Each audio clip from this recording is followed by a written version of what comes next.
As you just saw, the reintroduction of the Mexican gray into the wild is an uphill battle. In the case of another recent relocation, an unknown gunman shot and killed the female wolf.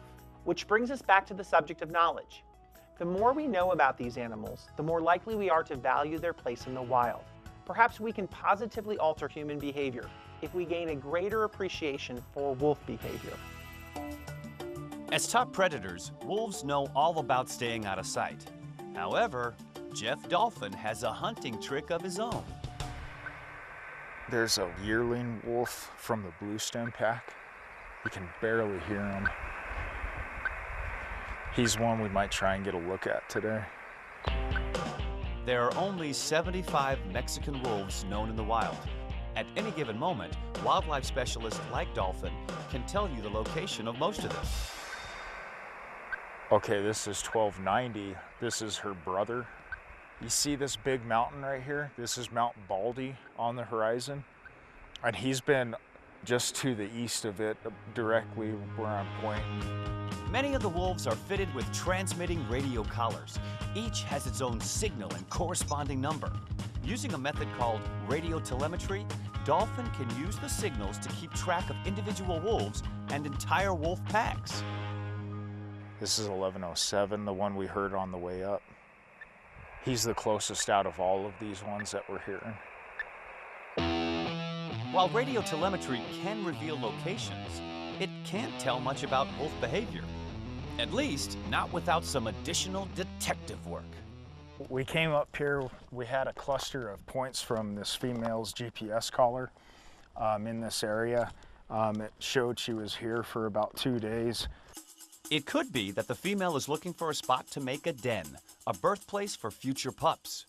Also, I mean, there could be a kill somewhere here in the area, so we're checking these points one by one to see if there's anything that was keeping her here. To the untrained eye, this hike reveals nothing. But for the trained nose, it's very musky smelling like elk. Dolphin follows the scent and finds evidence of wolf activity. This is where the point's at, right here in this area. And there's fur here, elk hair, lots of elk hair. They were eating on something, and this is where it was. All evidence pointing to an elk kill, with not just one, but several wolves working together on the hunt. Now look at that tree. You see the broken branches on it? That means this animal, this was its last moments right here. They had it crowded in these trees, and that's when they were able to take it down. Wolf packs can vary in size and number. Gray wolves, for instance, tend to have larger packs than Mexican wolves. However, the basic structure is the same. There's the alpha male and female, plus the pups and juvenile wolves. Usually the pups from the previous year stick around and help raise one litter and then disperse the following year. One of my favorite things about wolves is their social structure. That was one of the things that surprised me, is how close they resemble our family. They have their ups and downs and their drama, and you'll see mom and dad discipline the younger ones, and they play, and it's amazing to watch the interactions between the pack members and how loyal they are and how smart and how much they work together to make sure that the whole pack survives and is strong. Wolves nurture and care for each other. However, that's not to say all is peaceful in the pack. When those wolves become, you know, 1.5 years, 2 years old, those juveniles will start to disperse and try and look for other males or females to pair with and start packs of their own in different territories.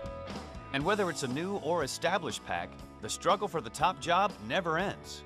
It's kind of natural selection and nature's way of ensuring that strong, healthy, dominant wolves are always there to pass their genes along. So there's always a fight, you know, and a reestablishment of dominance. Wolves have intense social structures, structures that couldn't exist without a means of clear communication. I like to howl right when it's getting dark. That's when I'll go as close as I can to them and I'll howl at them like this.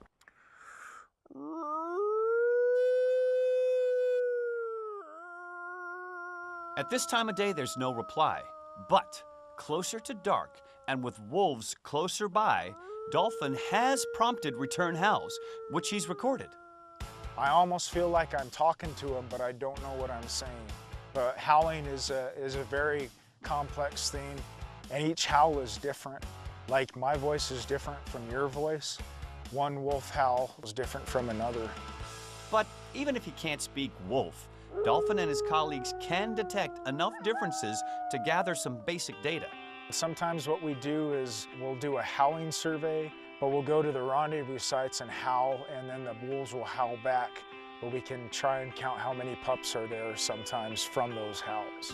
Because many wolf populations were eradicated more than 100 years ago, much of the knowledge we once may have had of wolves died with our ancestors. Now, it's a matter of regaining that knowledge, even as wolves reclaim their place in the wild. When you follow an animal like this through the woods and see where it goes, where it hunts, and how it utilizes the landscape and its environment that it lives in, you definitely learn to see things like the way they're seeing them on the landscape. Many of us could go our entire lifetimes without ever getting to see wolves in the wild. Fortunately, zoological settings give us opportunities to make discoveries of our own. In that spirit, it's time now to return to the story of Boise, the wolf pup mistaken for a dog, and now living in a place where people encounter wolves on a daily basis. Wolf Valley at Busch Gardens, Williamsburg. It's home to several adult wolves, plus some younger juveniles. One goes by the curious name of Boise. Well, he came to us from Zoo Boise, so the name Boise just kind of stuck. Just like out in nature, Boise's learning to find his own place and order among the other wolves. At first, it was just a matter of acclimating, getting used to the new environment, but in the last few months, he's really started to settle in and find his own groove. Not only is Boise finding his place within the pack, he's also forming his own routine, even venturing out now during education presentations. We really view the wolves as ambassadors of their species. When people experience the wolves here, they start to get a sense of their family structure, how smart and loyal they can be, how adaptable they are. And it's not just a matter of seeing the wolves. With this species, sometimes you have to use your ears. There's really nothing like hearing a wolf howl for the first time. It's like it puts you back 1,000 years. There's no better way to feel close and appreciate this species better than that. Whether it's seeing a wolf in a zoo and sharing your knowledge, or supporting the efforts of groups working to ensure the survival of wolves in the wild, there are lots of things that you can do to get involved in wolf conservation. Julie Scardina takes us back to wolf country for a look at how far we still have to go. Cooperative and highly adaptable, it should come as no surprise that at one time, wolves were a dominant species with extraordinary spread around the globe. The only animal more cooperative and adaptable than the wolf is us. But that hasn't worked out too well for the wolf over the past few hundred years. During human settlement in the late 1800s, there were a lot of places that adopted anti-predator campaigns, and since wolves were a prime predator in the area, they became a prime target. And in a lot of places across the country, they were almost entirely exterminated. Fortunately, wolves aren't quite the target that they used to be in some places. With the protection of the Endangered Species Act and the hard work of conservation organizations, wolves did make a comeback. Gray wolves now number about 1,500 in the West and 4,000 in the Great Lakes area, and there's potential room for more. Even with all the areas settled by humans, several states still have enough space for suitable wolf habitats. But for that to happen, it'll take a change of heart. Make no mistake, wolves prefer wild prey. But wild prey can be scarce, and there are areas where livestock comes in close proximity to wolves, and livestock deaths can occur. So you might be able to understand why farmers and ranchers may view wolves as nothing more than a threat to their livestock and livelihood. We spend a lot of time with proactive management efforts that try to reduce the potential for wolf and livestock conflicts before they happen. Some conservation groups work with ranchers to explore ways of coexisting with wolves, teaching ranchers how to keep their livestock from becoming prey. A lot of the environmental groups put money onto the ground to help us prevent wolves and livestock from coming in conflict with one another. We have some partnerships with our sister agencies like the Forest Service, and they look at different cattle rotations when wolves are denning so that we can try to move cows away from denning wolves. Beyond teaching farmers and ranchers how to avoid conflicts with wolves, there's a much larger need for broader education and a cultural change at large.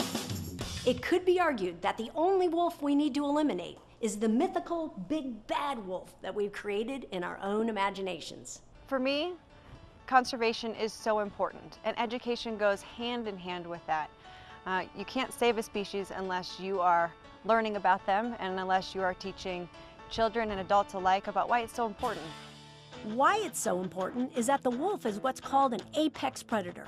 Without the wolf doing its job, certain species, such as elk, start to overpopulate and spread disease. An overabundance of elk can lead to damage of entire tree species. Now smaller animals that depend on those trees are in trouble, and suddenly the delicate balance of a forest is thrown out of whack, all for lack of an animal that serves a vital role. But it doesn't have to be that way. We can restore wolf populations, and we can preserve our ecosystems. It just requires that we all make a decision. There's plenty of habitat left for wolves. It just depends on whether or not we want wolves there. That choice is something we all have to think about.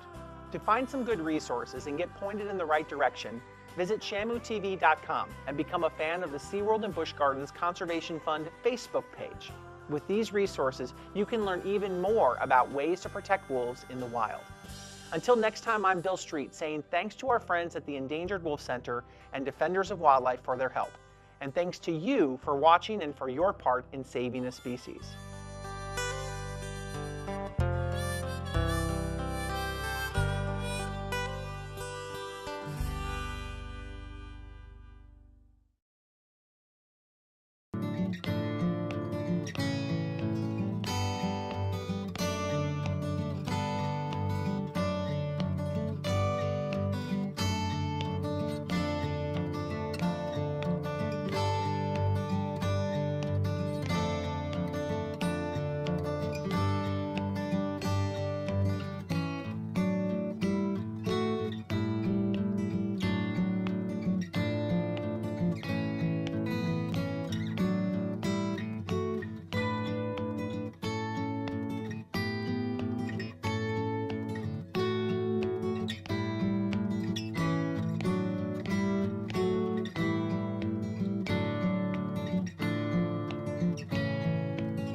Good evening and welcome to the Citizens Forum.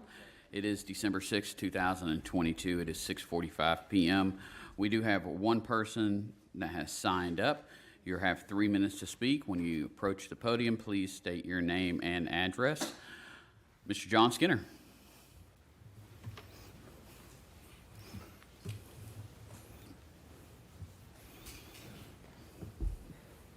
My name is John Skinner. I live at 790 Stones River Road. Mayor, Alderman, soon-to-be official Alderwomen. First, let me start by saying it's so nice to have such nice representation on the board. We've got nice, young, beautiful people. And did I mention how nice it was to have? All seriousness aside, we have a lot of things going on in this city. I have expressed a desire to be part of that process. I would like to ask you for your consideration for my application for the Planning Commission. There's a lot of things that are going on, I know, and I want to be part of that process. The only way that I can be effective is if I'm on the inside, and I would like to be on the inside. I want to thank you for your consideration in advance. Please. But I'm always available, you know. Anybody ask me what my ideas are for the city, you know I have no problems in saying what I would like to see. But again, I'll keep this short and sweet tonight. I'm sure y'all appreciate that. But please, wholehearted consideration if you would, please. Thank you very much. Thank you. With that, that closes out the Citizens Forum. We will reconvene at 7 o'clock.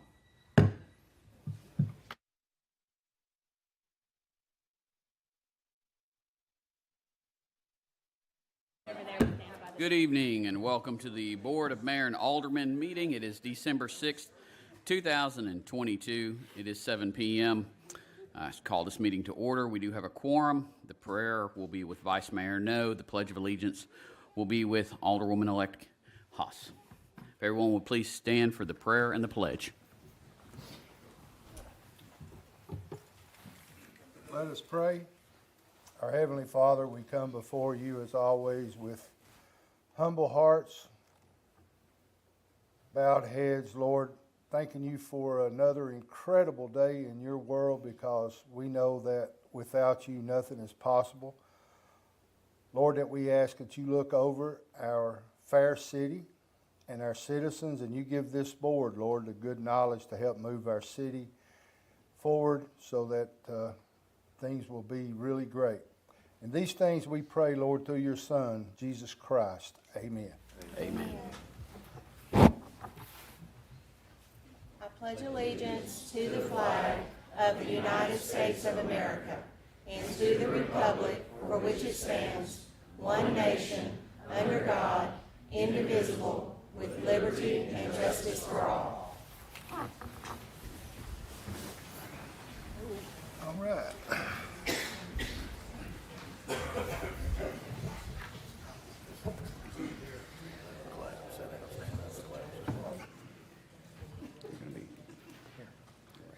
Okay. I've got my family coming up here with me.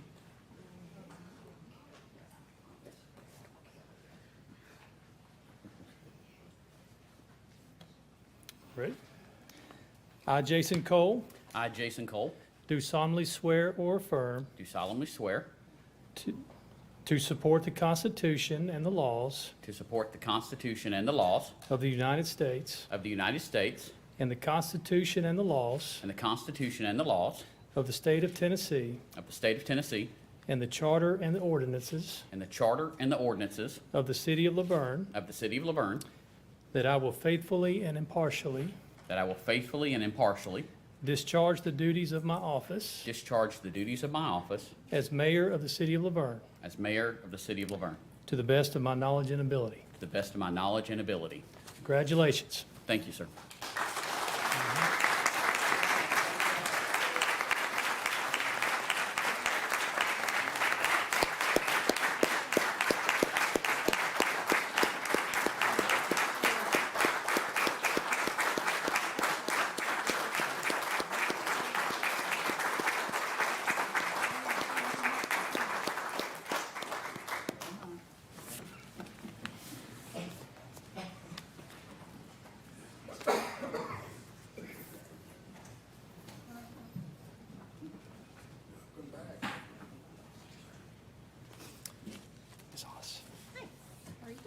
at you.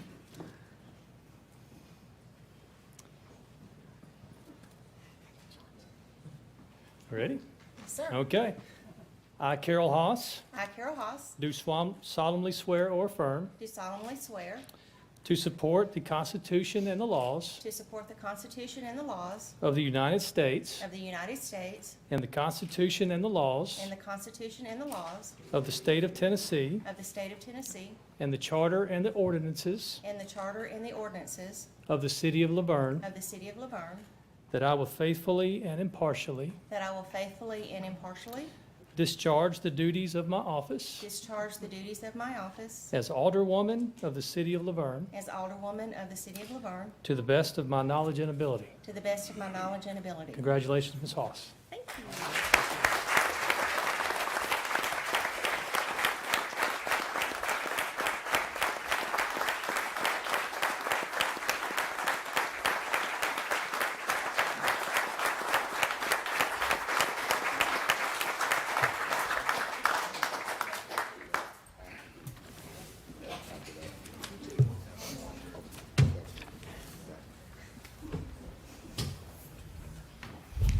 Ms. Hobbs.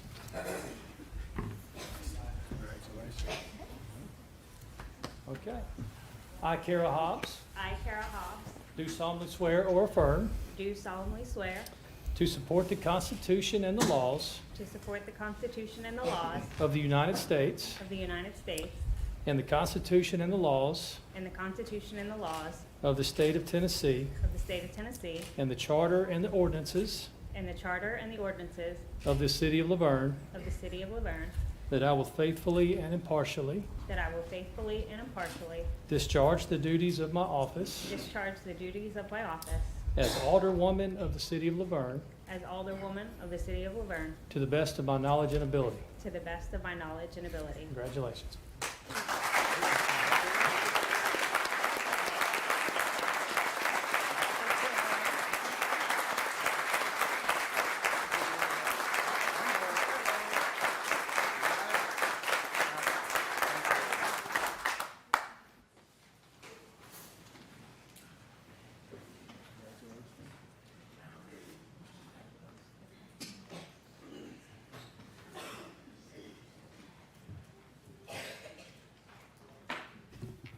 First order of business is to approve the minutes from the November 1st, 2022 regular meeting.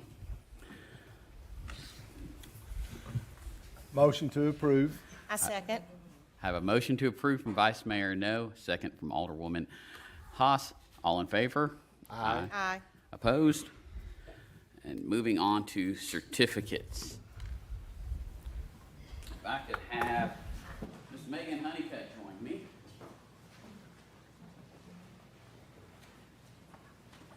And a few of our state representatives and commissioners as well.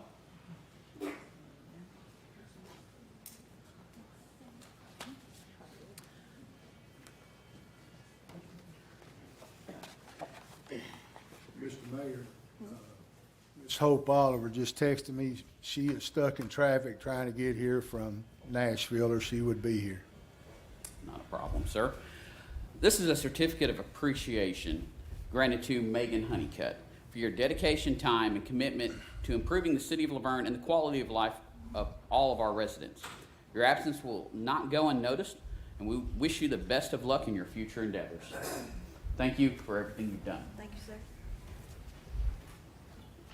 Thank you, Megan.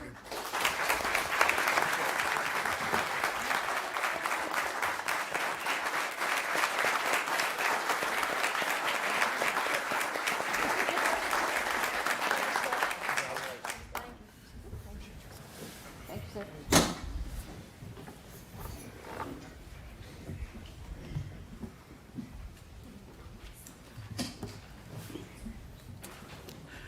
We're going to move on to departmental reports. Police Department, Chief Davis.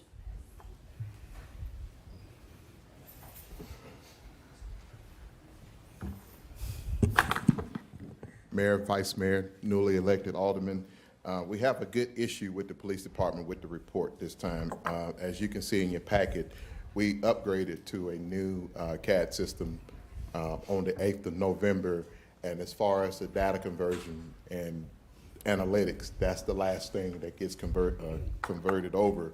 However, I do have the numbers for November 1st through November 8th. If you can see, even in those 8 days, we had deaths from 3 motor vehicles, 5 motor vehicle deaths, but we also recovered 4 in that time period.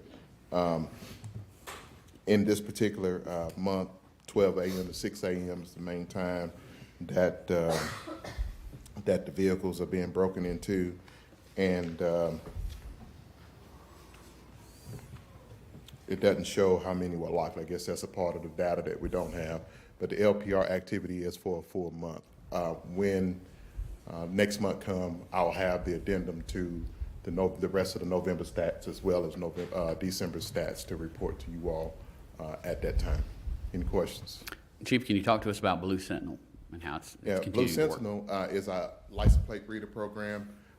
We established cameras, Murfreesboro Road on both ends leading in and out of the city, but we have installed more cameras now. Next set of cameras up at I-24, all directions there. We'll also be having cameras on Industrial at Sanders, as well as the roundabout, and somewhere around the 3-way stop. So that's our next phase of the cameras. That's already been budgeted and approved by the board. We're just waiting. I guess they're on the ship somewhere in the ocean, just waiting to get all of our equipment in for that. But it's very positive. We very successful program, not only for recovering stolen vehicles, but also it's really helping our criminal investigations as well too, tracking cars when they come in and out of the city and things like that. And when you say 3-way stop, which 3-way stop are you talking about? The 3-way stop at Old Nashville and Cheney. Is that what you, yeah. It's been a while since I counted. Yes. Not a problem. Any other questions? Thank you, sir. Fire Department, Chief Beasley.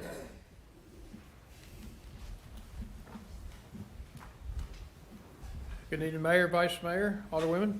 Welcome to the team. Glad to have y'all. I trust that each one of y'all have had an opportunity to review our reports for the month.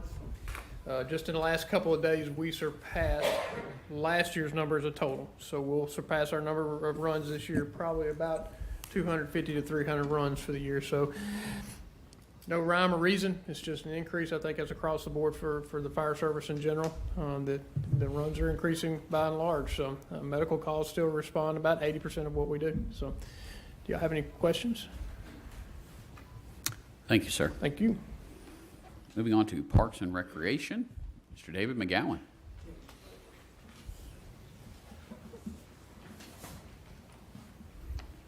Mayor, Vice Mayor, Board, new members, welcome. You guys got the parks numbers for this past month. You can see help desk tickets 69, 536 man hours devoted to those. Under projects, probably what was failed or left out was install of the snow rink on the tennis court, so we have converted our tennis court into a snow rink. Past events, November 11th was our Veterans Day celebration. That took place here at City Hall due to the weather. November the 30th, we had the family night at the snow rink. That was actually the kickoff night. Officially opened on December 1st to the public. December 3rd was our Parade of Lights and Winter Festival this past weekend. Amazing turnout. I think we may have just about outgrown that too. I don't want to say we were not prepared for the people that were there, but we're going to have to adjust our layout next year to get a little more room up front. Just the sheer amount of people that came through that park that night was unbelievable. So that was more reminiscent of an old timers day, the amount of people that came through there.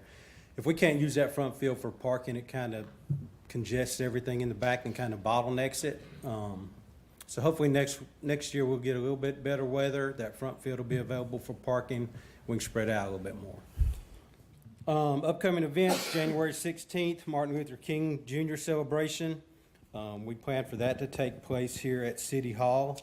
There's a possibility that we may move that to the multipurpose building, depending if things work out right and we get a lot of feedback, positive feedback, we may move that event there. February 4th, we put that on there. I know we're a little bit out.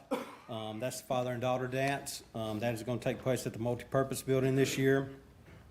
Senior Center past events, November 4th, lunch at Asuka.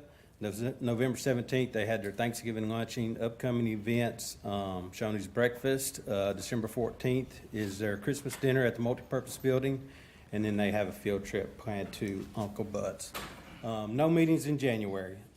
Kathy would like to say thanks to Bridget Cole and LaVergne High School Beta Club for the snow rink volunteers. We've had at least 2, sometimes up to 4 show up every day that's been open to assist us in giving out skates, and Box 100 for all their help at the Winter Festival. Any questions? David, do you want to go ahead and say who we're working on as the guest speaker for the Martin Luther King Day celebration? I can comfortably. I don't want to get overly excited about it in case something does happen, but we did have a verbal commitment yesterday after our staff meeting. We have had some pretty awesome guest speakers for that event in the past. We've had Dr. McPhee from MTSU, Dr. Gloria Bonner a couple times. This year we have Shamil Balbalosa signed up, and yesterday we confirmed with John DeBerry. If anybody is not familiar with him, he is a legendary Tennessee lawmaker. I believe he marched with Dr. King. I believe he was at Dr. King's in the audience, Dr. King's last speech the day before he was assassinated. So he's now senior advisor in Governor Lee's cabinet, and we're thrilled to death to get him.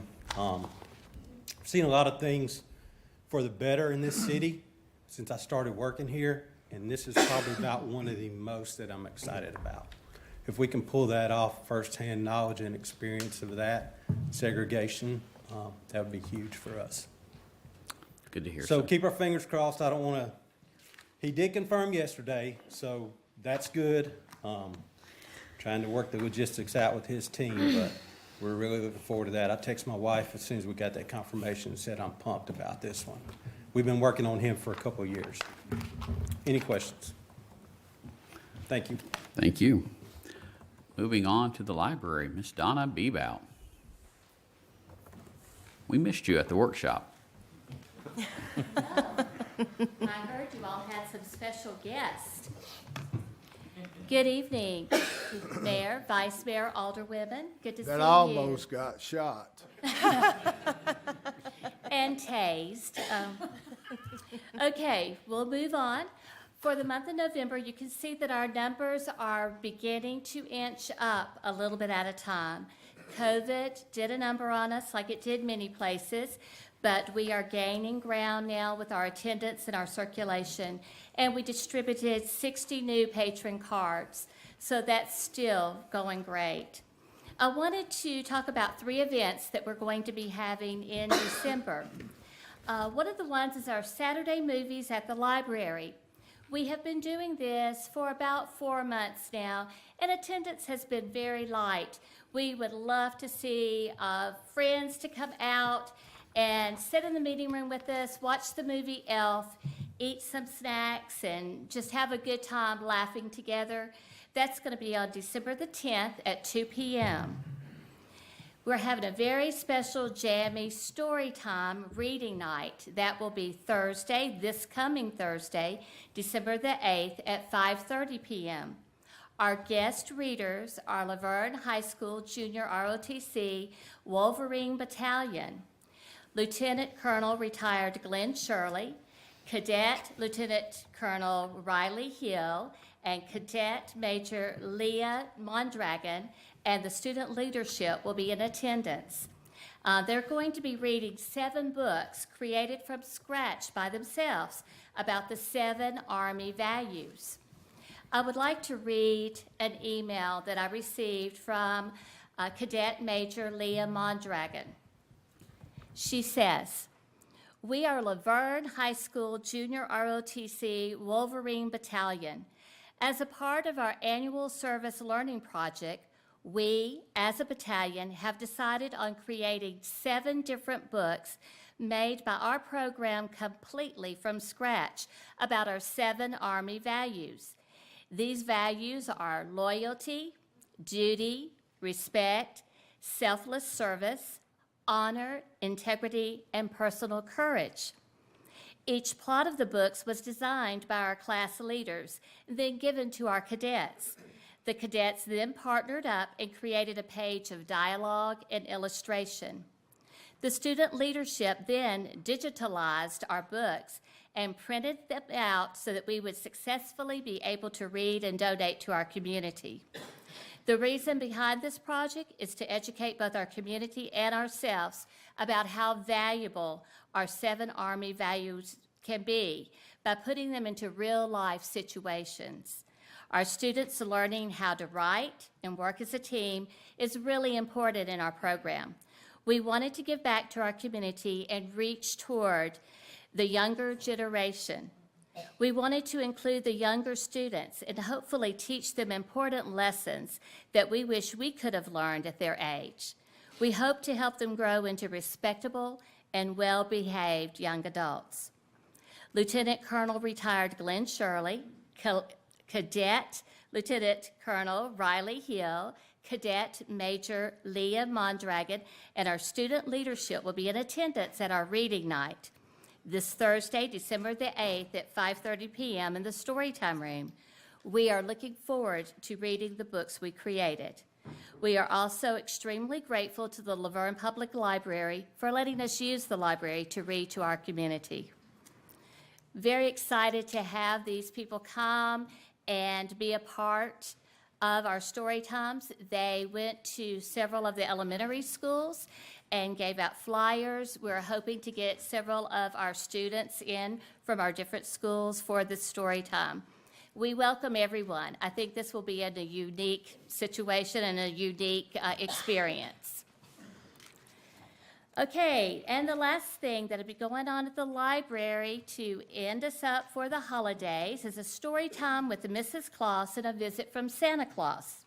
This will be Saturday, December the 17th. The story time will begin at 1 p.m. and Santa appears at 1:30. Santa will be in the gallery meeting his friends until 3:30. Goodie bags and snacks to go will be available. Be sure and bring your camera, your phone, so you can take pictures and capture those memories. And of course, you can find all of our events and all of our programs at catalog.lavergnetn.gov. Are there any questions? Okay, thank you. Time, though. Finance report. Ms. Tanya.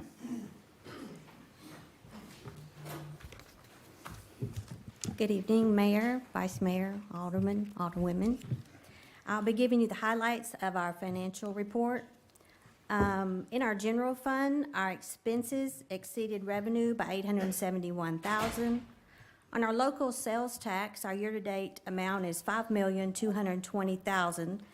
That's $1,220,000 above budget and $394,000 above our prior year. State Street Aid revenues exceeded expenses by $32,800. Stormwater expenses exceeded revenue by $92,000. Water and sewer, our revenue exceeded expenses by $1,003,000. On our second page is just our bank balances.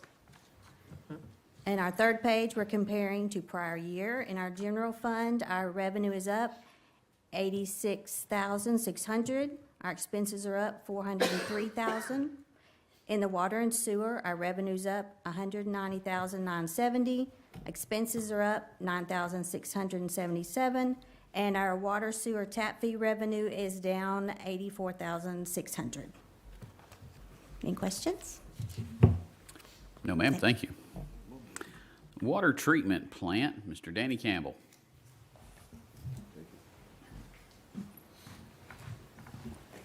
Mayor, Vice Mayor, Board, welcome to the board.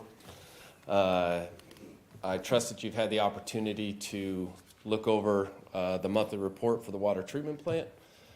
There's one thing I would like to note. I want to say thank you to Mike Dietz, Doug Oakley, and Public Works for assisting the water treatment plant clearing some scrap metal we had at the back of the plant. So cleaned it up nice, and we appreciate their help. Any questions? Yes, sir. I've got some questions about your customer service complaints. Can you go through those for me? Yes, sir. We had 2 customer complaints this month, both for low pressure. They both consisted of complaints regarding low pressure due to what the customer stated as pebbles or I guess little rocks, clogs in their kitchen faucets. They believed it was due to the incoming water, so they requested that we flush the nearest hydrant. We did do that. That is not something we typically do due to their request. It was done. However, we are working with the plant staff in order to come up with better ways to handle these low pressure complaints, looking at like we normally do with the PRVs, as well as anything else that might be causing those issues. Do you all reach out to Public Works with Michael Dietz's department at all with this? Because I know sometimes if they have like a water softening system that's been punctured, some of that will cause some of those pebbles that they're seeing, as well as to also check the screen that's at the meter, because if that's failing, that could be the cause of that versus just flushing it and it coming back around to flush again, because depending on how far away they are from the hydrant, that may not even have an impact on them. Yes, sir. And that's why we want to work on first, to answer your question, I have not reached out to Mike about these complaints here. I still need to reach back out to the customer to make sure that this issue has resolved. If it has not, I plan to talk to Mike and also try to resolve this issue in better ways, as you stated, to make sure that we're not missing something. So if there is pebbles actually in there or in our line, in the distribution line, that we can find a way to rid that so it's not affecting the customers. Okay. Any other questions? What about your number 2 pump? Is that the same one that was on there last month, or is that a different one? Different. So this happened actually Thursday. So we just, we're going to rotate the pumps, found out that there's a motor failure alarm on there. We're in the middle of troubleshooting that, still trying to figure out what's going on with that, working with Eaton MR Systems, trying to see what exactly is going on with the drive. The motor seems to be intact. We have checked all the wiring and everything seems to be reacting the way we want it to, so we think it's something more internally in the drive. Any other questions? Thank you. Thank you. Moving on to old business, second reading ordinance 2022-24, an ordinance to amend the fiscal year 2022-2023 fire impact fee fund budget. Need a motion to approve or deny? I make a motion to approve. I have a motion to approve from Alderwoman Haas. Is there a second? A second. Second from Alderwoman Hobbs. Alderman Waldron. Aye. Alderwoman Haas. Aye. Alderwoman Hobbs. Aye. Vice Mayor No. Aye. Motion passes. It's gonna happen. Oh yeah. That's why I said last Did you week. say her first? Oh, he said I you said first, you but I responded first. Oh, for both of okay. That's okay. It's okay. Second reading ordinance 2022-25, an ordinance to amend the fiscal year 2022-2023 general fund budget. Need a motion to approve or deny? I make a motion to approve. I have a motion to approve from Alderwoman Haas. Is there a second? Our second. Alderman Waldron. Aye. Alderwoman Hobbs. Aye. Alderwoman Haas. Aye. Vice Mayor No. Aye. Motion passes. Next, we have the consent agenda. Need a motion to approve or deny? Motion to approve. I have a motion to approve from Vice Mayor No. Is there a second? Our second. All in favor? Aye. Aye. Opposed? Motion passes. Moving on to new business, Resolution 2022-26, a resolution of the City of LaVergne Board of Mayor and Aldermen to declare property owned by the city to be surplus to the city's needs and directing disposal of the same. Need a motion to approve or deny? I make a motion to approve. I have a motion to approve from Alderwoman Haas. Is there a second? Our second. Alderman Waldron. Alderwoman Hobbs. Aye. Alderwoman Haas. Aye. Vice Mayor No. Aye. Motion passes. Resolution 2022-27, a resolution to donate surplus stop sticks to Weakley County Sheriff's Office. Need a motion to approve or deny. I'll make a motion to approve. Have a motion to approve from Alderwoman Hobbs. Is there a second? Second. Second from Alderwoman Haas. Alderman Waldron. Alderwoman Hobbs. Aye. Alderwoman Haas. Aye. Vice Mayor No. Aye. Motion passes.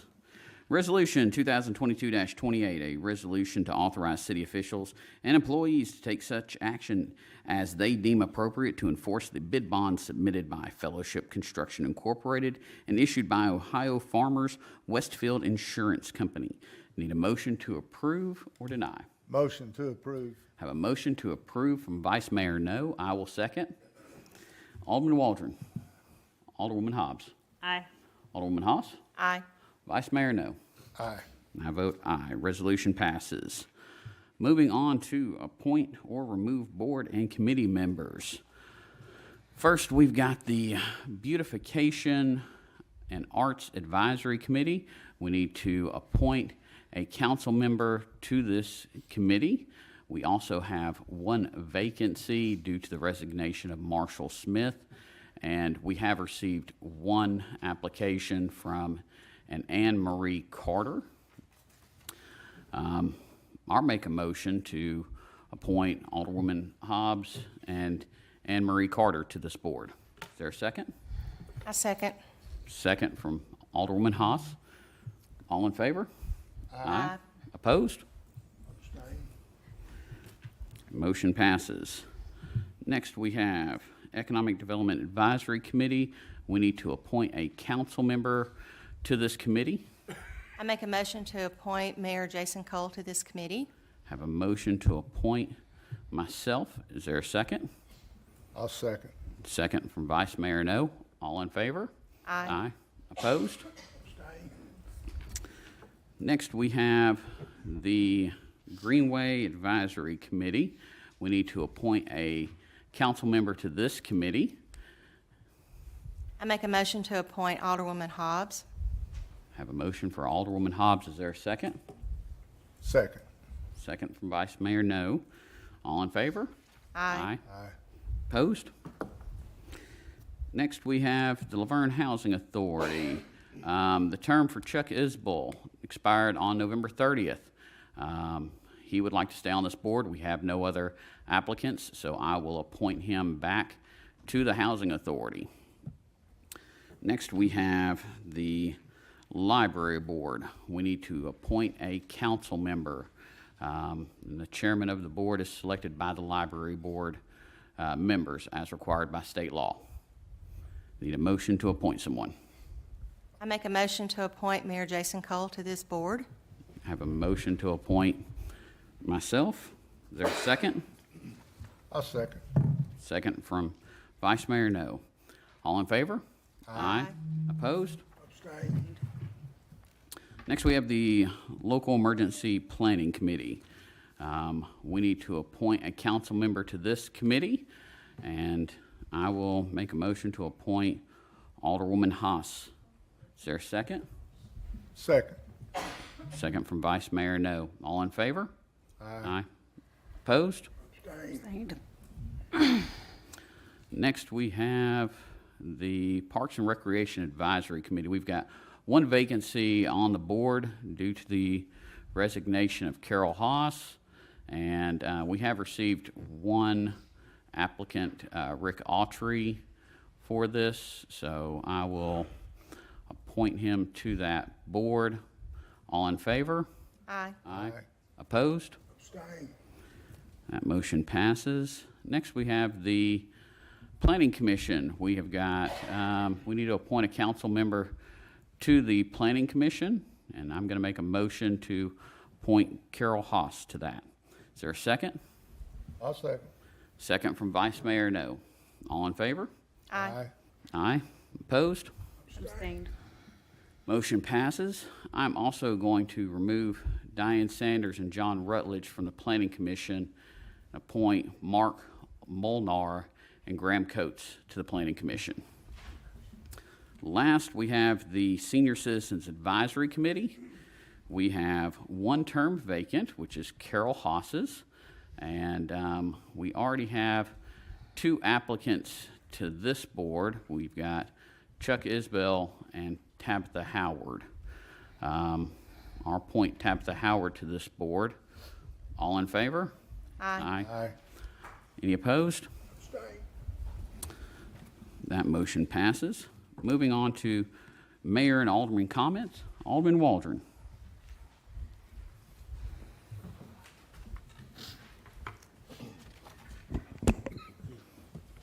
We're in December. Make sure your pets have fresh water and shelter. Computer program or device. Check on the elderly. An issue that I've got a lot of calls on is the sale of the Fire Station 1 on Stonewall Road for $300,000. The concern was that the pawn shop next door was auctioned off, and it was auctioned off at $650,000 plus a 10% buyer fee. That puts that above $700,000. I thought I'd bring that to attention. And again, I have put on the agenda about the hiring and firing issues, and again, the mayor has removed it. That's all I've got. Thank you. Thank you. Alderwoman Hobbs. Yes, just a couple announcements here. The LaVergne Rescue Unit fundraiser is having a country ham breakfast this Saturday, from 6 a.m. to 10 a.m., $12 per person. I'd also like to announce the South Waldron neighbors are doing a food drive next week from December 11th through the 18th. You can reach out to Diane Sanders or reach out to my city email at khobbs@lavergnetn.gov if you're unable to find additional details on that via Facebook. Second of all, I want to thank John Rutledge and Diane Sanders for your commitment and dedication for volunteering as members of the Planning Commission. The community has been blessed to have you advocating for our interests the past 2 years. I'm personally disheartened by this decision, knowing your love and service to LaVergne, not just for the last 2 years on the Planning Commission, but for the decades you've been a part of this community.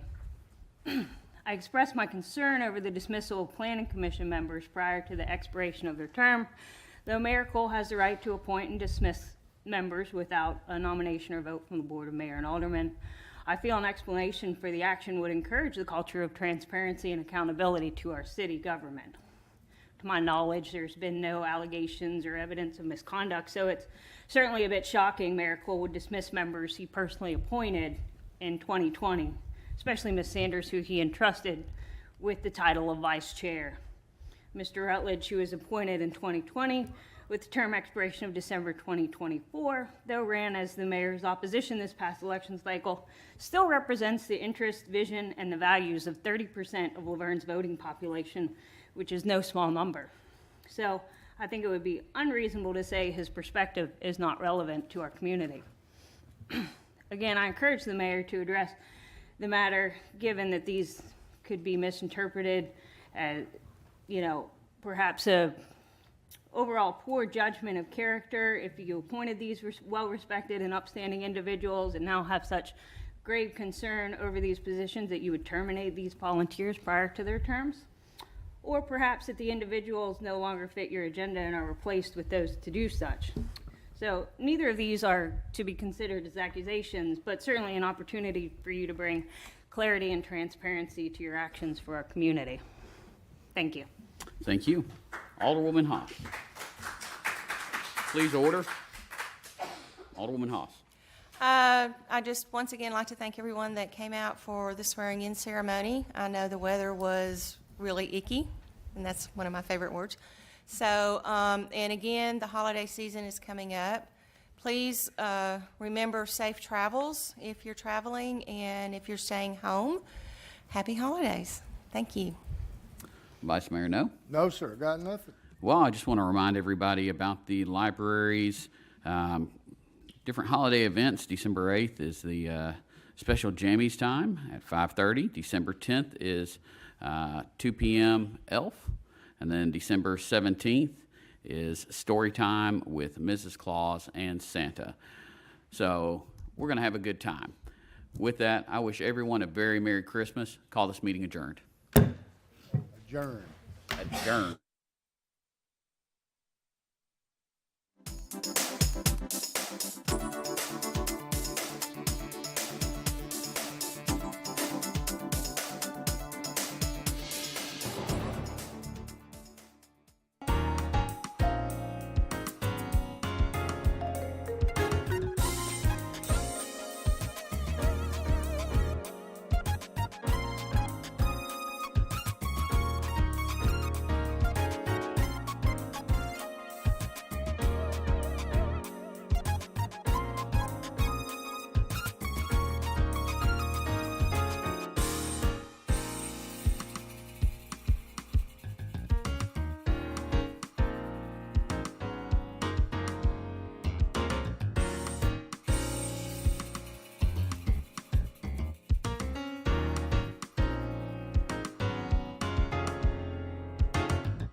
You're like, it's not me. Good evening, ladies and gentlemen. Welcome to the LaVergne Board and Zone Appeals. It's November the 29th at 5:30 p.m. We do have a quorum. With three of us, we do have a quorum.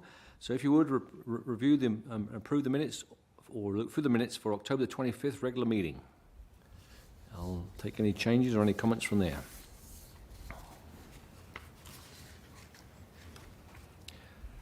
I'll make a motion to accept the minutes as submitted. Do I have a second? Second. Second.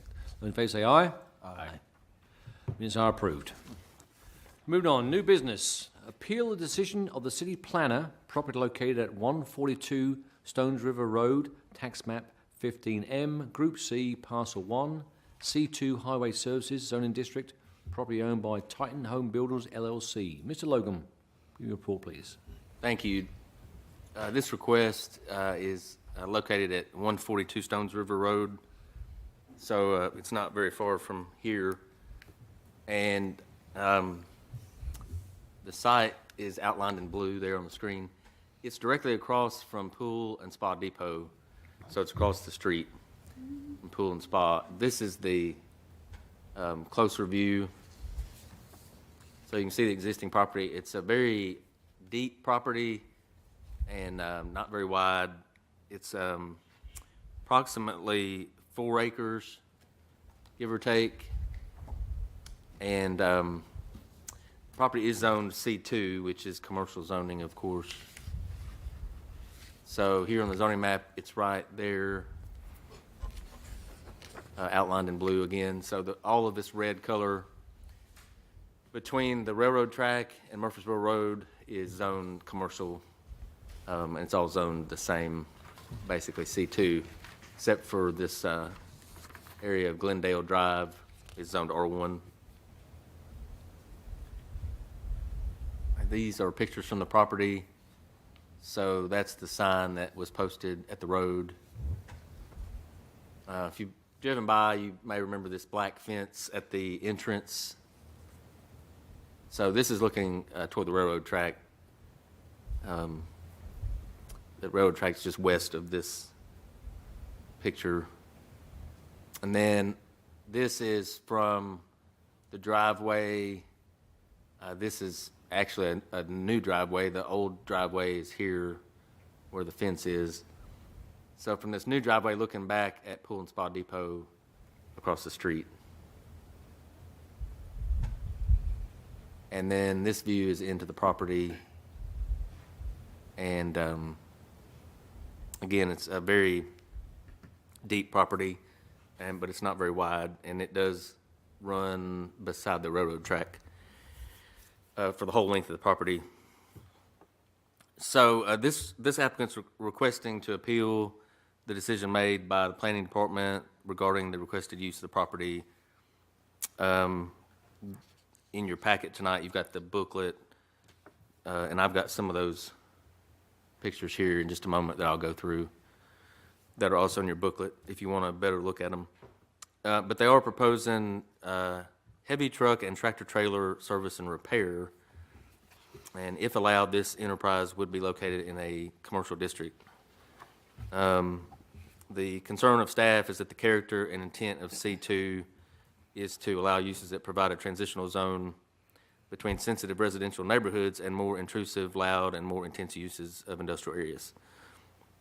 And the requested use for the heavy truck and tractor trailer repair would not fit the character of the transitional zone between the two separate districts. Also, vehicle storage areas are explicitly listed as prohibited uses under section 5.053.2 of the zoning ordinance, which contains the C2 provisions. And staff has other concerns that when not in use, trucks and or heavy machinery and other vehicles will be stored outside in the open.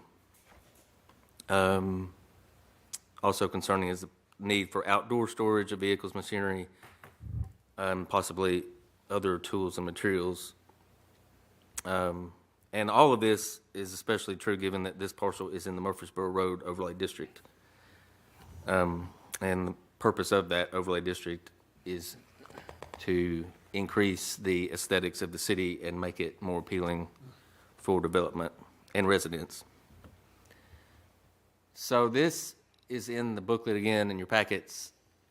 I mean, this building at this point is like a prototype or a hypothetical building. I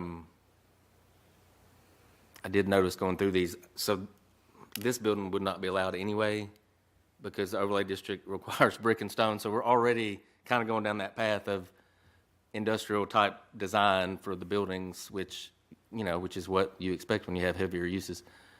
This is another view in the book. It's the front of the building. Again, any of this would have to go to the Planning Commission after this body, and it would have to go to the Planning Commission to get their vote for or against. So this is not the end necessarily. And this plan is submitted, they're calling it sheet C 3.0, and that's also in your book or booklet that the applicant submitted. So that outlines their future plans for the property. I think that was all the photos. There is a narrative in the book as well that they offered that describes their business and their history. I believe they're located on Sand Hill Road, currently in the city of LaVergne. So they're on Sand Hill Road, which primarily is zoned industrial currently. So I don't know of many commercial parcels on Sand Hill Road. So that's, I guess, overview, if you will, and that completes the report, and I'll be happy to answer any questions. Thanks. Thank you, Ms. Logan. Do we have the applicant here this evening to want to stand up and, if you would, raise your right hand and be sworn in? Do you promise to tell the truth, the whole truth, and nothing but the truth, so help you God? Yes, sir. Please state your name and address for the record, please. James Nyquist, 574 Franklin Road. Thank you. Have any comments on what Mr. Logan said on his report? Yeah, a few, I guess. So I guess generally speaking, the reason that we're here is after working with them and talking through the proposed project, there was a discrepancy on the proposed use based on the C2 zoning ordinance, and there was not a clearly defined use under the listed out permitted uses under the C2 zoning ordinance. That really where the automotive service would fit underneath. However, within the zoning ordinance under the district description, it clearly lists out automobile and vehicular service establishments. I think what these guys have proposed to do as part of their project is this automotive vehicular service, which is limited to a series of uses, fluid changes, tire rotations, accessory replacements. Probably would entail some servicing of heavier trucks, but also not limited to heavier trucks, probably all kinds of trucks. And I can let Avi talk more about the actual use specifically. But I think generally speaking, I mean, obviously the renderings and all that stuff we would have to address through the planning commission process, the DRC, whatever design, we would meet all the design review requirements. I think the decision here is that there was a use discrepancy that was just vague enough that Bo and his team suggested that that wasn't super clearly defined, that they recommended for us to come before you guys so we get a clear interpretation of what the actual use and where it would fit within the C2 zone. And what we would suggest is that for the use that they are proposing would fit under the highway service district, aligning with the description that's in the paragraph form. Even though it's not explicitly stated, there's not a clearly defined listed out permitted use within the table that's given in the ordinance. You can talk detail a little bit more about the actual use. Sure. Thank you. If you would just state your name and address for the record. Thank you. Avi Elfersey. State your name and address for the record first, and I'll swear you in. Avi Elfersey, 306 Sand Hill Road, LaVergne, Tennessee. Do you promise to tell the truth, the whole truth, nothing but the truth, so help you God? I do. Thank you. Continue on. So the general use would be for maintenance. We would not be doing any major engine repairs. We would not be doing any body work. We would not be doing any what I would consider serious mechanical. There'd be no lifts, It's not going to be serious mechanical work. It would be your maintenance. We'd be putting in new tires, putting on new shocks, putting in new fluids, swapping fluids out, things like that. So we believe that fits within the guidelines of the C2 guidelines. As far as the building, that's strictly just a placeholder. You know, our goal is to put together something that really embodies the future of LaVergne there. We do want to have some split face stone or maybe some brick.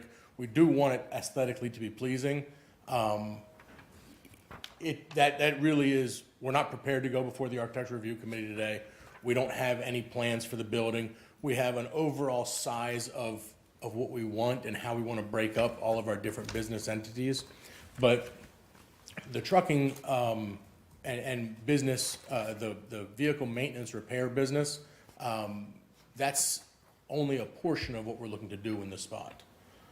So we'd be looking at breaking out the back end of the building for that.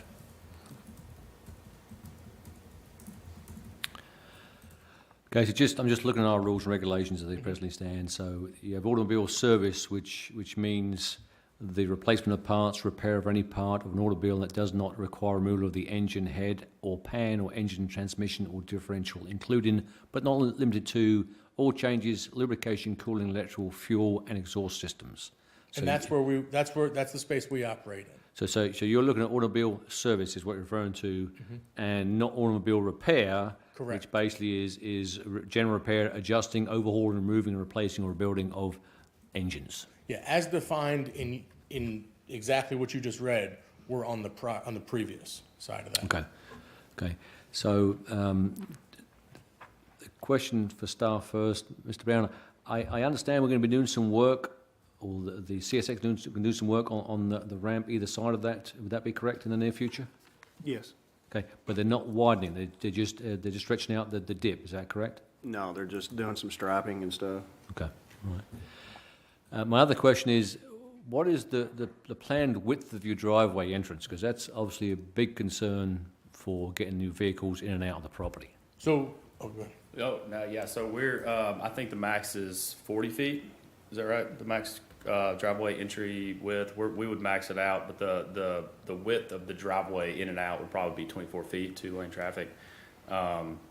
And we've done some preliminary studies about the turning for tractor trailers to be able to come in and out.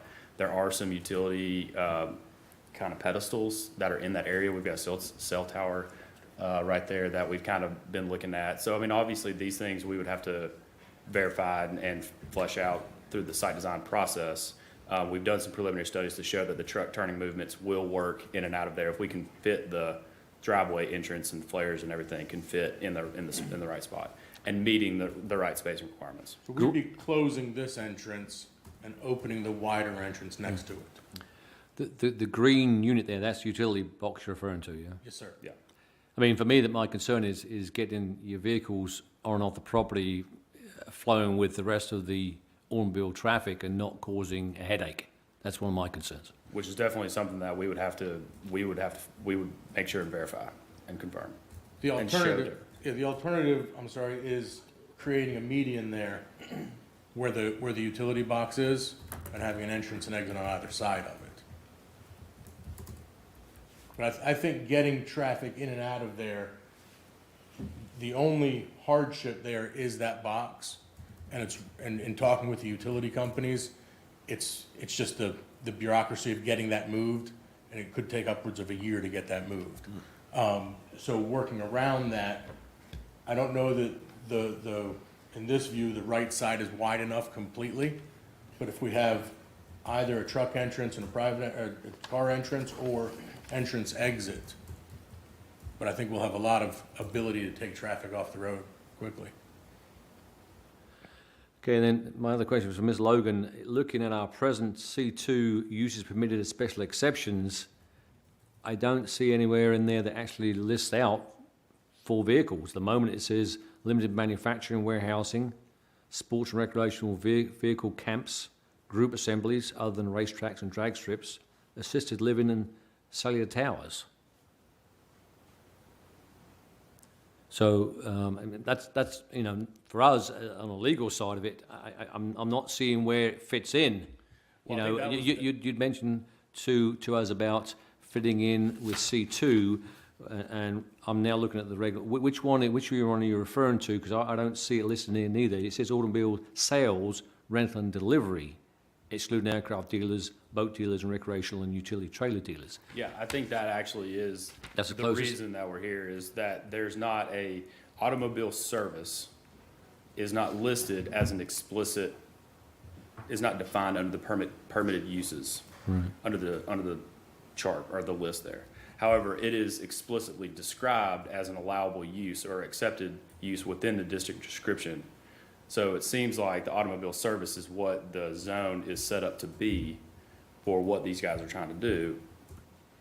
But when you say that, which section are you referring to? I mean, I'm looking at it here. I The don't, 5.053.2 under the highway service district, Yeah, that's what I'm district look- description. district, okay. The automobile and other vehicular service establishments, transient sleeping accommodations, eating and drinking establishments. It's just in the paragraph form. Yeah, I'm looking at it now. I was looking at the list, uses permitted, and it's not in there. That's what I was referring to. agree. But automobile and truck is. Well, and so my first conversation, when I believe it's Mr. Khan, who's seated, was in probably August, and it was always about heavy trucks. This automobile aspect is new to me. Which I would So say, I've not heard about that I would until tonight. suggest that the heavy trucks, though, would probably fall into automobile servicing. I mean, the difference between an F1 I would not. or like a tractor trailer cab, you know, it's still going to be automobile servicing. There's not really a defined difference. Mr. Kobe, you want to chirp in on this if you would, from the legal side? Yeah, I'm not following what the point. Maybe if they could explain it a different way, or I'm not. I'm more on the automotive side. I mean, I can. So what it's referring to is, what they're referring to is under page 92, as we presently have the regulations, 5.053.2, the first paragraph, district description, the second sentence says automobile and other vehicle service establishments. That's what they're referring to. So it doesn't define the size or shape of the vehicle, but, you know, a truck is an automobile, is a vehicle. And we see that fitting into that category. Yeah, trucks are a different category altogether. I mean, the U.S. Department of Transportation defines trucks differently than vehicles. So I wouldn't agree with that. It's a difficult one, gentlemen. That's why we're asking the questions, and we want to get it right. I mean, I just want to make sure we handle it. I mean, so, Mr. Kobe, you're referring to that a truck is not the same as an automobile. Is that you're referring to? Correct. Yeah. Yeah, I would agree that a lot of. You mind stepping up, sir? If you were to. Do you promise to tell the truth, the whole truth, nothing but the truth, to help you God? Yes. Please take your name and address for the record, please, sir. Randy Kahn, 306 Sand Hill Road, LaVergne. Okay, go ahead. Okay. So, yes, in a lot of states for regulation for the vehicle themselves, as far as licensing and stuff like that goes, the state does identify those as different than, you know, a Toyota Camry. But in the city of LaVergne, you know, what's been put out here in the codes, you know, in these codes here is that service versus repair has been very specifically called out. There's a whole, you know, paragraph about maintenance, and there's a whole paragraph about repair. But there is no definition in the cities, you know, the way the city views, you know, trucks versus cars. You know, it's a vehicle, and it's clearly says vehicle service. So a truck is a vehicle, and according to the city of LaVergne. I would disagree with that because in subdivisions, an automobile, and Randolph, you can correct me if I'm wrong, but an automobile is allowed to travel to and from homes, but a tractor trailer is not allowed because of the weight restrictions and stuff like that. So, I mean, there is a difference. Randolph, do you mind you chirp in if you would, please, sir? Just. I'd agree with Kyle. I mean, our enforcement efforts on vehicles such as tractor trailer trucks are completely mirror opposite of what we deal with when it comes to an automobile. Like Kyle was saying, the gross vehicular weight determines the difference between an automobile and a truck. And I think that's what Evan was alluding to when it comes to Department of Transportation. They view the gross vehicle weight, axle weight, Correct. That's exactly as a right. truck versus the gross vehicle axle weight of a car. And so I think that might be these gentlemen's misconception, is that an automobile is strictly that, it's a passenger car or truck, not some commercial vehicle like will be found in a tractor trailer or dump truck or any other large truck for that matter. Board members, any other comments you want to bring up and discuss with the applicant? Any other questions? I don't at this time. Charlie, have any comments? I have nothing. I mean, it's a very, it's a very concerning area of what's going on. I'm not saying we can't overcome it, but I think the way it's presented and with our regulations are presently, it's very difficult to go against staff's recommendations. That's why I'm seeing it. So that's my comment. So no other questions, and want to make a motion for or against the applicant as submitted.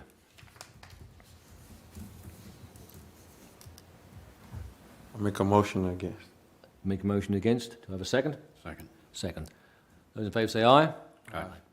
Fortunately, the motion denied, gentlemen. Thank you. Okay.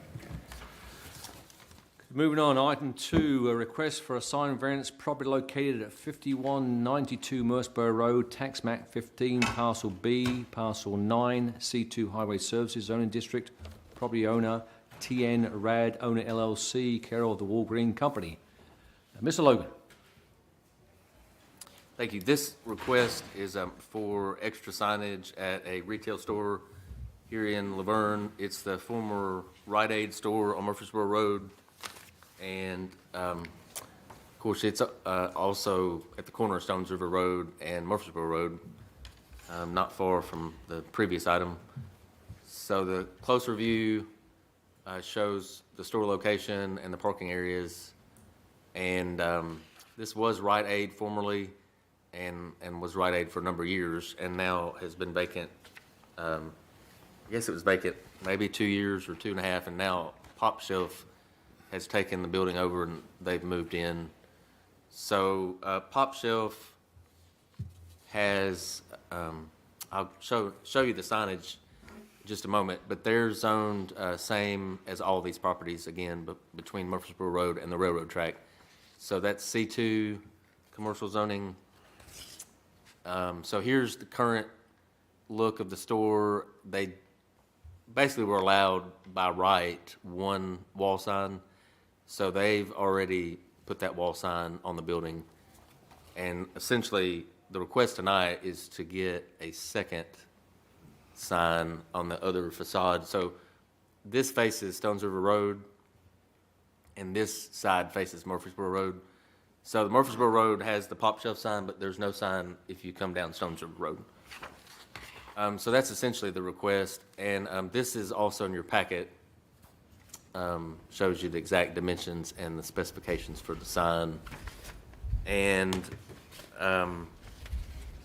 let's see, in the sign regulations,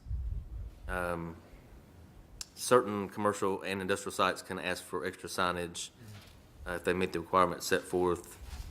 And of course, they want this second sign because of the corner location and the high volume of traffic that this location garners. And this sign is just over 92 square feet. So they're allowed a wall sign to be 100 square feet. So they're at just over 92. So that's within the parameters of the ordinance. And then, of course, the shape and the color would be the same as the existing sign. So it's got the purple lettering on top and then the grayish color at the bottom. And they're only asking for the one sign, so it's a fairly small request. There's not a whole sign package, it's just the one sign. So I'll be happy to answer any questions. Thanks. Do you have the applicant here this evening, please? If you would step to the podium and raise your right hand. Do you promise to tell the whole truth and none but the truth to help you God? I do. Please state your name and address for the record, please. Betsy Shackelford. I work for TriStar Transport, doing business as Premier Sign Company. Their address is 1720 Ed Temple Boulevard in Nashville. Do you have any comments or what Mr. Logan reported? Is that accurate? He has absolutely described the request. The former Rite Aid building had quite a bit more signage than what we are currently requesting. they had signage on both sides as well as this middle portion. I understand that, sign codes have changed and that sort of thing, and so I completely understand that this would not be allowed at this point, but they would like to have the signs on the two sides of the building because there is so much traffic on both of those two streets, both Murfreesboro Road and Stones River. So I have a couple of questions. So basically, it'll be the mirror image, that the one that's facing Murfreesboro Road, correct? Correct. Is backlit sign, is it lighted? Yes, both signs are, well, the one sign now is illuminated and the other would be as well. I'll just tell you the other board members, historically, when a building is on a corner like it is, we've moved forward because it's on two sides of a street, so, that's what it is. And they are below the 100 square feet, which is another requirement that we have, so being 92, it still fits our requirement too. So, any other questions, comments for the applicant? No comments. I'll take a motion for or against as submitted. Motion to accept. Motion to accept, do I have a second? Second. Those in favour say aye. Aye. Thank Motion carries. you, Thank you, sirs. Rose. That's the last item on the agenda. With that, I'll call the meeting adjourned.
Good evening. Welcome to the Parks and Recreation Advisory Committee meeting for November 21st, 2022. We do have a quorum, and I call this meeting to order. The first business is I need a motion and a second to approve the minutes from the last meeting. I make a motion to approve the minutes from the last meeting. I second. I have a motion from Ms. Haas and a second from Ms. Davison. All in favor, say aye. Aye. Oppose? All right, we'll jump right into the meeting, and the big thing coming up is the Parade of Lights. Who's talking about this? That's Kathy. All right, so Parade of Lights is a week from this Saturday, December 3rd. The Winter Festival will be from 3 to 8, and the parade will start at 5 o'clock at City Hall and funnel into Veterans Park. And we'll have the tree lighting ceremony immediately after the parade. What time's the parade again? The parade starts at 5 here at City Hall. What exactly, Kathy, somebody asked me the other day and I tried to explain it. What exactly is going on from 3 to 5? From 3 to 5? Well, the Winter Festival's 3 to 8. Well, I mean, So- between 3 o'clock and the time of the parade. Well, okay, if you're in the parade, then the parade lineup's gonna start around 3:30. So if you're in the parade itself, you'll have to come here at City Hall. Next week, you'll be given a spot number and then the setup times. And then once, I believe 4 o'clock is gonna be the judging. The winners will get a trophy. The first, second, and third place will get a trophy and a banner for the parade entries. So for people that's not going to the parade, is there something going on at the park that they can be at while the parade's going on? Yes, the Winter Festival. So that'll be from 3 to 8. We'll have pictures with Santa. Santa will be down there from 3 to 4. And then Santa will be in the parade, and then we'll have opportunities again around 6:30 after the parade ends, from 6:30 to 8. But we'll have the snow rink open. We've got craft vendors. We've got some snack vendors. We have carriage rides. We've got 2 carriage rides that are going to come and go along the walking trail up behind Pavilion B. And the tree lighting ceremony, and fireworks. And do we have coffee and hot chocolate? And hot chocolate. Huh? We have hot chocolate. I've got a few people that signed up for hot chocolate. And then after the parade, the senior center is going to be giving away their cookies and hot chocolate that evening as well. That's no charge? The senior center's no charge, but I have some vendors that will be selling while the parade is going on and before the parade. I noticed that Sheila especially, and a lot of others is putting that out on social media, so let's make sure that week of that we all get it out there and share it as much as possible. And did I hear you right when you were saying for the folks that are in the parade, they show up here? Correct. 3:30 and 4, and then they get judged before they actually go down the... Yes, once they're in the lineup, we'll have the judges go through here while they're in the lineup right before the parade starts. That way they can display their banner as they're going through the parade, and then they'll be awarded their trophy at the tree lighting ceremony. Oh, okay, gotcha. Any more questions? All right, let's talk about the snow rink. That's Kathy too. She's gonna get a majority of all of this. All right, so the snow rink is already in place on the tennis courts. I don't know if y'all have driven by and seen it. It's already put together. We did extend it or expand it by 50% this year. We're having an employee skate night November 30th, and then it's going to be open to the public from December 1st to the 17th, from between Thursday and Sunday each week. We're going to have the first Sunday, December 4th, between 1 and 2, we'll have a special needs skate.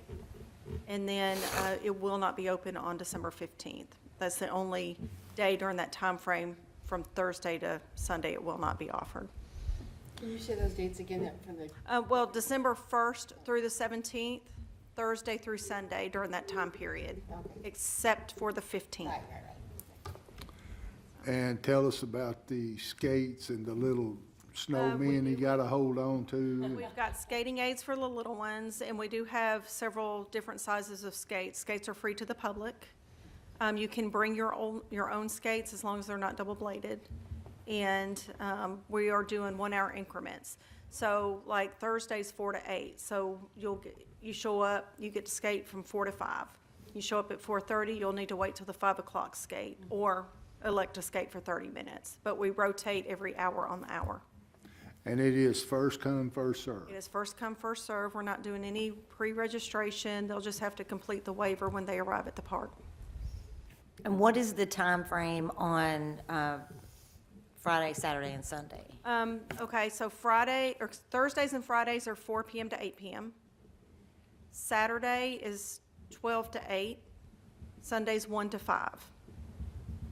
And then, like I said, that first Sunday from 1 to 2 is special needs, so it's open to everybody else 2 to 5 that first Sunday. Somebody from Parks and Rec will be there while it's open in case there's any. Yeah, we'll always have somebody from our department there, plus. I'm just trying to think of questions that the Yeah. public may want to know about it. Yeah, we're kind of excited about that first Sunday, opening it up to families with special needs. So we're gonna get with the EIO and see if we can kind of make that its own separate thing to try to put a little more focus on that. I think that was an element we missed last year, so we'll try to include those families also. I think that's wonderful. It's awesome. So last year it would hold about 30, something like that. What would it hold this year? Yeah, I think it was rated for 45 maybe, or 48, and so we didn't really know what to expect, so we shrunk that number a little bit. But I don't think at any given time, maybe except for the day of the parade, did it get crowded. So with us increasing the size by 50%, I don't think we'll run into any issues this year. I know We are pushing it out there, though, that, there's no cost to the public to come and skate, but we are encouraging a canned goods or unwrapped toy, unopened, unwrapped toy that we could donate Is that every day? every day. Yes, ma'am. Just anytime. And I mean, that's not a requirement to participate, but we encourage that. Yeah. You're gonna have them, it's always nice when you got an old person up here, and you're gonna have the heaters out there. Yes, sir. Well, I remember last year was so cold. I was freezing. My granddaughter loved it. Mine did too. She didn't even know how to skate, and she was right out there. She used a little helper, but then she got it down pat in like 15 minutes. That's what Ellie said. This year she won't need the little helper. I will. Anyway, let's move on to the father-daughter dance. And I'm gonna turn this one over to Kathy too in just a second. In the past several years, we've kind of pushed this as winter formal and took the emphasis off the father-daughter dance. So our numbers really started to decline. First several years we had this, first 4 or 5 years we had it, we pushed this father-daughter dance. We don't, we include everyone, so we don't turn anyone away, son, mother, aunt, uncle, whoever comes, boy, girl, it doesn't matter. So the door's open to everybody. But I think once we started taking that emphasis off father-daughter dance, our numbers steadily declined. We outgrew the multipurpose building within 2 years and had to use the gym at the school. So this year, our numbers were so low last year, we are moving it back to the multipurpose building. And if it's okay with this board here, we would kind of like to put the emphasis back on father-daughter dance, make that more prominent, but still call it the winter formal also, so everybody knows on our advertisement, it clearly states that everyone is included. Do you think it's because of winter formal, the word formal makes people think, well, we don't have a tuxedo, or we don't have that fancy clothes? They usually dressed up for the father-daughter dance. They were all. No, I'll tell you what it is, being I'm the elephant in the room. Some people were, I don't know the word I'm looking for. Not very nice. They didn't like the father-daughter symbol because they felt like we were leaving out mothers, aunts, uncles, blah, blah, blah. And that's not the purpose of it. Father-daughter dances have been going on for many, many years in cities all over the country.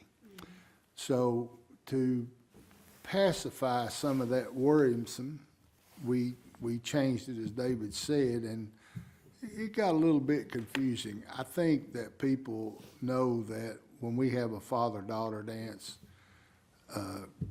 Carol is certainly welcome to bring her grandson And granddaughter. and vice versa. I could even bring my grandson. It's just it's a vernacular that people were some kind of slur, but I totally agree with David, and I like that we're doing that and putting the emphasis out there that that's not what it is, but to follow a tradition, so to speak, of a father-daughter dance. It's always been like that, you know. Yeah, and I think in our positions and even the board's position that, we kind of got to walk a fine line there. So kind of what really opened our eyes last year is we were still pushing ours as the winter formal and took the emphasis off the father-daughter, and our numbers we might have had 9 people there at the most, where before we were busting at the seams with well over 200 at the multipurpose. Yeah. So then you have other communities near us, that butt up against us that had the same event and pushed it as a father-daughter dance and sold tickets for $30 a piece, and they sold out. So that started, we started thinking if they sell out ahead of time and we're getting 9 people at our event that used to be one of our most populars, I mean, sometimes we would have fathers show up with limos, with their kids. Absolutely. That was neat. That was neat. So I'll let Kathy take over and kind of give you guys the details and the dates, for what we have planned for that. All right, so this year, or I guess next year, February 4th is the first Saturday in February. It is at the multipurpose building from 2 to 4. The theme we've picked this year is Under the Sea. And Under the what? Under the Sea, it's a mermaid theme. Okay. Did you see the mermaids at Goblins? I didn't see them, but I seen the pictures. Those They were. are going to come and do the same setup for picture opportunities and interact with the kids, and they're going to do the face painting at the event for the children as well. There were more children dressed as mermaids Yes. or the Little Mermaid than anything else added together. It tripped me out. The movie's not even out. And it's like, and it was just like, I could not believe. I mean, my granddaughter showed up dressed as Who were Little those Mermaid, people? and it was- Who were those people? I didn't get a chance to see them. All I seen was pictures. Is that something you can talk about or not? They're mythical. They're mermaids. They're mermaids. I could talk about it, My but bad. honestly, I don't have it in front of me, so I don't recall. That's fine. I was just, I did like I reach said, out. I didn't get to see them. I just, Yeah, she lives here in Lake Forest, the one that I was going back and forth with, and I think she said there's like a group of 6 of them that will, they're starting up their own little business and wanting to do the party scene and so forth. So, Is that the same one that was at the library for, I don't believe so, because I gave her information to Miss Donna, and I didn't know she had one, and she had said she just had a mermaid there, but she was gonna add her to her contact list. Is that I don't was, believe so. that was the summer reading program? Yeah, summer reading program when Miss Donna had. Yeah. okay. Yeah, they're a big hit at the Goblins event. So we've tailored our new event, our father-daughter dance, to be able to incorporate them. So it'll be nice. All the little kids will have the face paint to go with their outfits and so That's forth. super cute. Do we have a cost for those tickets yet? Not yet. I think, what have we done in the past? $5? $5 per family is what it's traditionally been. I've done the design, but we've not fine-pointed the detailed information to advertise it yet, so I don't know if that's gonna change or not. Okay. Is February 4th a Saturday or? It is a Saturday. It's the first Saturday in February. So it could be grandma, granddaughter. Absolutely. It can be anybody. We're in there. Yep. No, and see, that was what one of the things were, and it's just simply not like that. It's basically for anybody. If you've got a child that don't have a mom and dad or aunt and uncle or grandma, man, grab them and bring them and let them stand on your toes and dance around with them. It's about fun. It's not about a name, so. Yeah. So when we go to announce this or talk about it, on Facebook, I think we should father-daughter dance, and whoever wants to attend, kind of, it should. Absolutely. Everybody's welcome. It's for the kids. It's basically the bring kids. the kids and let the kids have fun. And they also have wonderful snacks. Oh, yeah. Gotta have snacks. We'll have snacks, and we have a DJ come in, so it'll be children-themed music as well. Okay. And I can't remember, I think in the past, if it was $5 per couple, that covered your whole family. Correct, $5. So if you had 3 kids, there was no upcharge after the initial $5. Yeah, Make make like it, an age limit? Nope. No matter. No age limit, okay. So 13-year-old would be fine. No, Chief Walker used to come with his daughter when she was in college. Oh. Yeah, Nice. so yeah, there's no age limit. Okay. all right, let's move on to Martin Luther King. All right, so it is scheduled for January 16th at 10 o'clock here in the boardroom at City Hall. Sharmil Babalosa is going to be one of our speakers. Theowana Hatchett, she is confirming because of the surgery. So she will confirm with me, and then I've reached out to a third speaker. I've not heard back yet. So that will be here like we have in prior years. The speakers, we'll have refreshments, What time was that again? 10 a.m. Is Shamil, has she moved back? I don't believe so. She did not tell me if she has or not. I've been going back and forth with her in email, so I'm not sure. For those of you who don't know her, she is fabulous. She's fabulous. I won't go into a lot of detail, but she's fabulous, and if, I'm hoping that she will give you some more information about another event. If her and Commissioner Hope Oliver can work it out. What's her name again? But her name is Shamil Babalosa. Babalosa. I just call her, Sharil.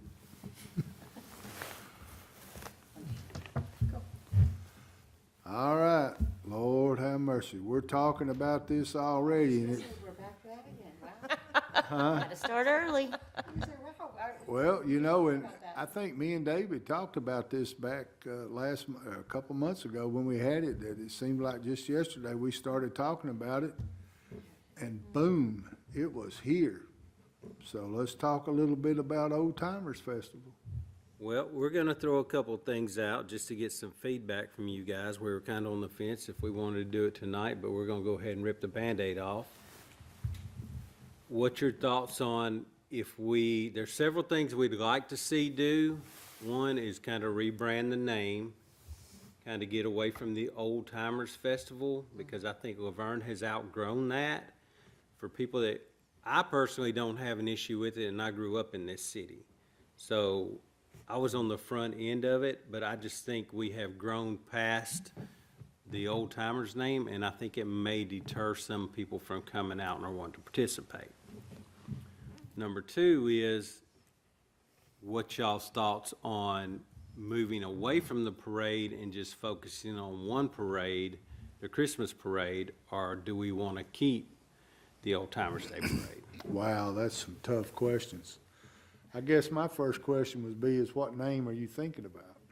We don't know. That would be, this board, we would have to come together with some ideas. I don't know, we've kicked around maybe LaVergne Fall Festival or,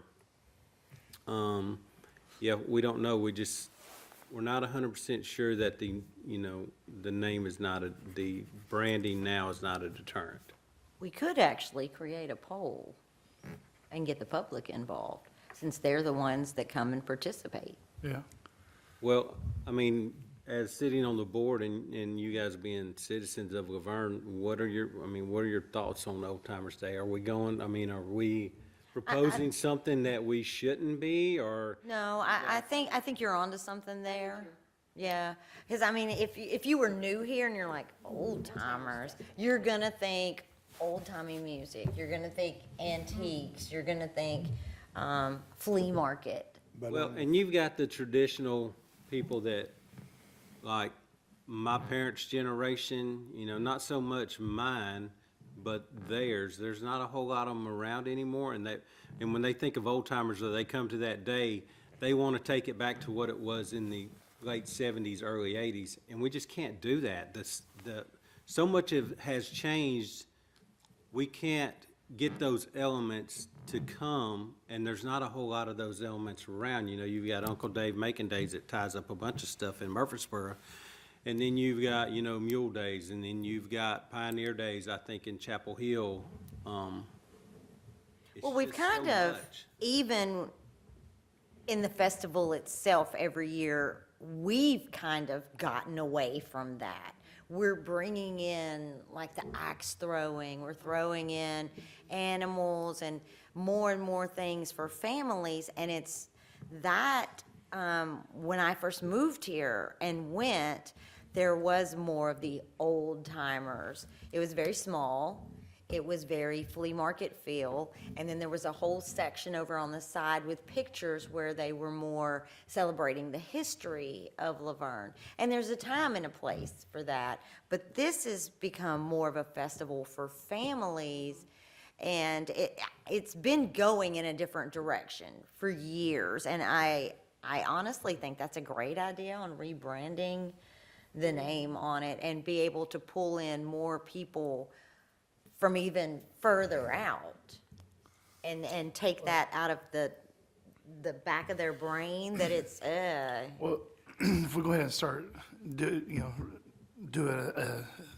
a thing to change the name, like have a, a poll or whatever, it'll start building momentum for it. Because I was talking to somebody the other day, and I didn't even call it the Old Timers Fest. I was just like, the Founders Festival. And that's just what and didn't even think about it. And we were talking about it, it popped back in my head. I like the LaVergne City Festival. I think our name should be in there for the city and just a festival. I kind of agree with what Laura's saying about, and David, with the new, you've got people that see it as an old timers festival, and it kind of detours them away, but at the same time, you got the old people that say, why are they changing it? But unfortunately, there is more younger people. I think it's more families are gonna come more out. families. Now, to mix in the parade, that really brings up a good thing, because, I'm up in front. So when I get back,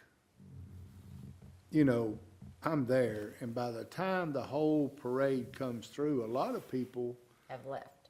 are ready to go home. Well, and it's definitely something to think about. I mean, everybody loves a good parade. I think what we have too, pretty much, I don't say back to back, but they're within 3 months of each other, 4 months of each other. It's a lot.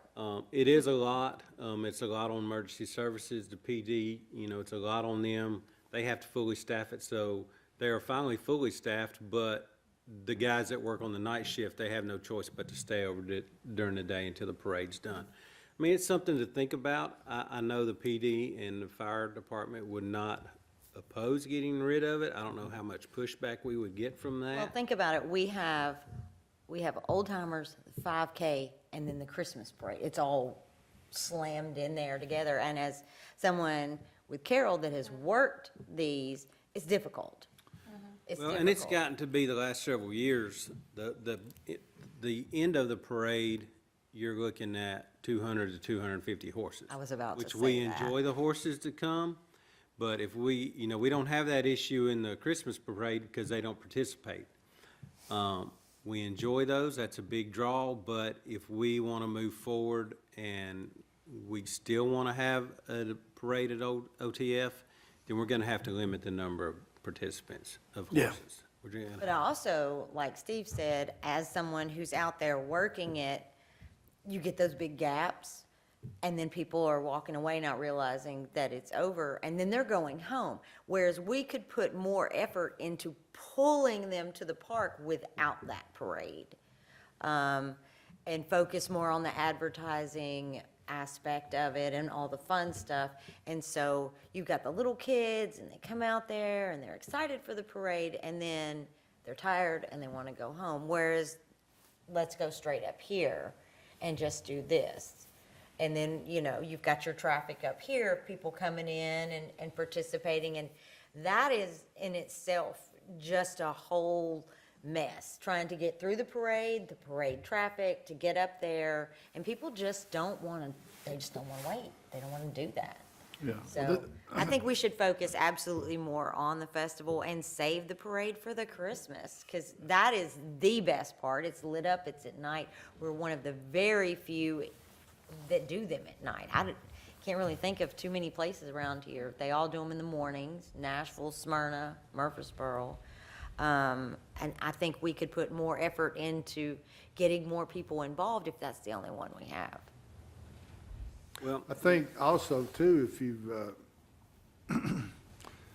the parade and the Old Timers Day, Festival, whatever you want to call it, if you have bad inclement weather, then you've got two different almost entities to deal with to try and maneuver out. I think it's a good idea, David, and I know some little kids like the parade, and I know some parents that do, but I also know people that want to come to the park, bring their families, you know, that sort of stuff.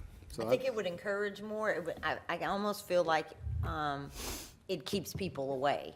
If parade's not your thing, but you want to go to that, well, we got to wait till that's over and all the traffic and oh, they've got to move the lanes back. It does kind of, I would think, hinder you wanting to come out and participate. well, you know, we're not having a December meeting anyway, so our next meeting will be January. We're still going to have this on there, so that may give you guys a little bit of time to get out in the community and talk to people and mention it. You know, do you participate in OTF? If you do you really want to continue to see the parade? And see what kind of feedback you get. I know as far as city staff goes, I kind of know where we sit on it. Every department that was involved, we generally have a follow-up after that, just to discuss what we did right and what we did wrong. And that was one of the topics that came up. And majority of the people were, you know, were on board with, if we did away with it, they wouldn't have an issue with it. So it's something, we wanted to throw that out there, so we have time to know what to do next year. Well, and let's look at it this way. Some of the groups that have to be involved with the traffic and the parade would have the ability to be a bigger part of the festival if they weren't tied up there. Like, we have to get the kids that help with the parking. Maybe they would like to have a booth. Maybe they would like to do something up there. But by the time they finish all of that, well, no. So that might actually help us get a bigger festival and way more people involved if you're not tied up in so many different things. And you know what, this year I think we had how many school bands did we have in it? In the old timers, we had one in old timers. So if we did that, if we get away from the parade, but we still invited several schools out, maybe we kind of have like a little battle of the bands at the park. Because time them kids walk a mile and a half, You're right. they're wore out. And they're not gonna participate in the festival either, even as far as walking around and looking at everything, because they're exhausted. So let me back up here a little bit, because it's not on here, just, and I may be putting the buggy before the horse here. What are you guys planning for the carnival thing? He told me he was gonna get with me before the end of the year. He's wanting to come in May versus at the end of his tour, because it was so hot when he came here last time. So, I don't know when in May. He goes to Minnesota in May, so he would want to hit our area before he went to Minnesota, but I don't have definite dates because he's not gotten. So you don't think getting the carnival like a little bit before Old Timers is a good idea? I mean, I could try.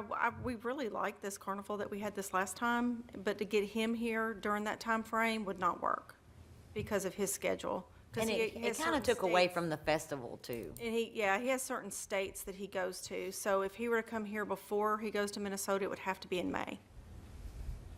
Which might be good for an end-of-school bash for the kids.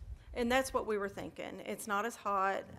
Hopefully it would be before they got out of school, right before, so they weren't already on vacation. But yeah, it would either be middle of May or it's gonna be the end of September again, which was after OTF this last time. So, No, I thought it was before OTF. was it before OTF? It was before OTF. It was It was just the end of August. Oh, Yeah, it was it end of August. I apologize. I was getting it in. It was a couple of weeks Halloween. before. Yeah, I think it was the weekend before Labor Day. Okay. We could try. I know the heat was a big thing with him though. Yes, it was very hot. But you are correct, because there were 3 areas in Tennessee he did, and we're the first one he went to. So we could try to maybe, readjust that with him. But the heat, I don't know. It was his request to come before. Tennessee weather, you can't be trying to, Just the logistics of getting a carnival in the front parking lot and then trying to use your back parking lot for food vendors or whatever, then we're basically out of space, because we have nowhere to park cars. And heaven forbid, if we get a rain and that front field gets damp, then even if you do have a carnival and you can use the back parking lot and you don't have where to park cars. I totally agree.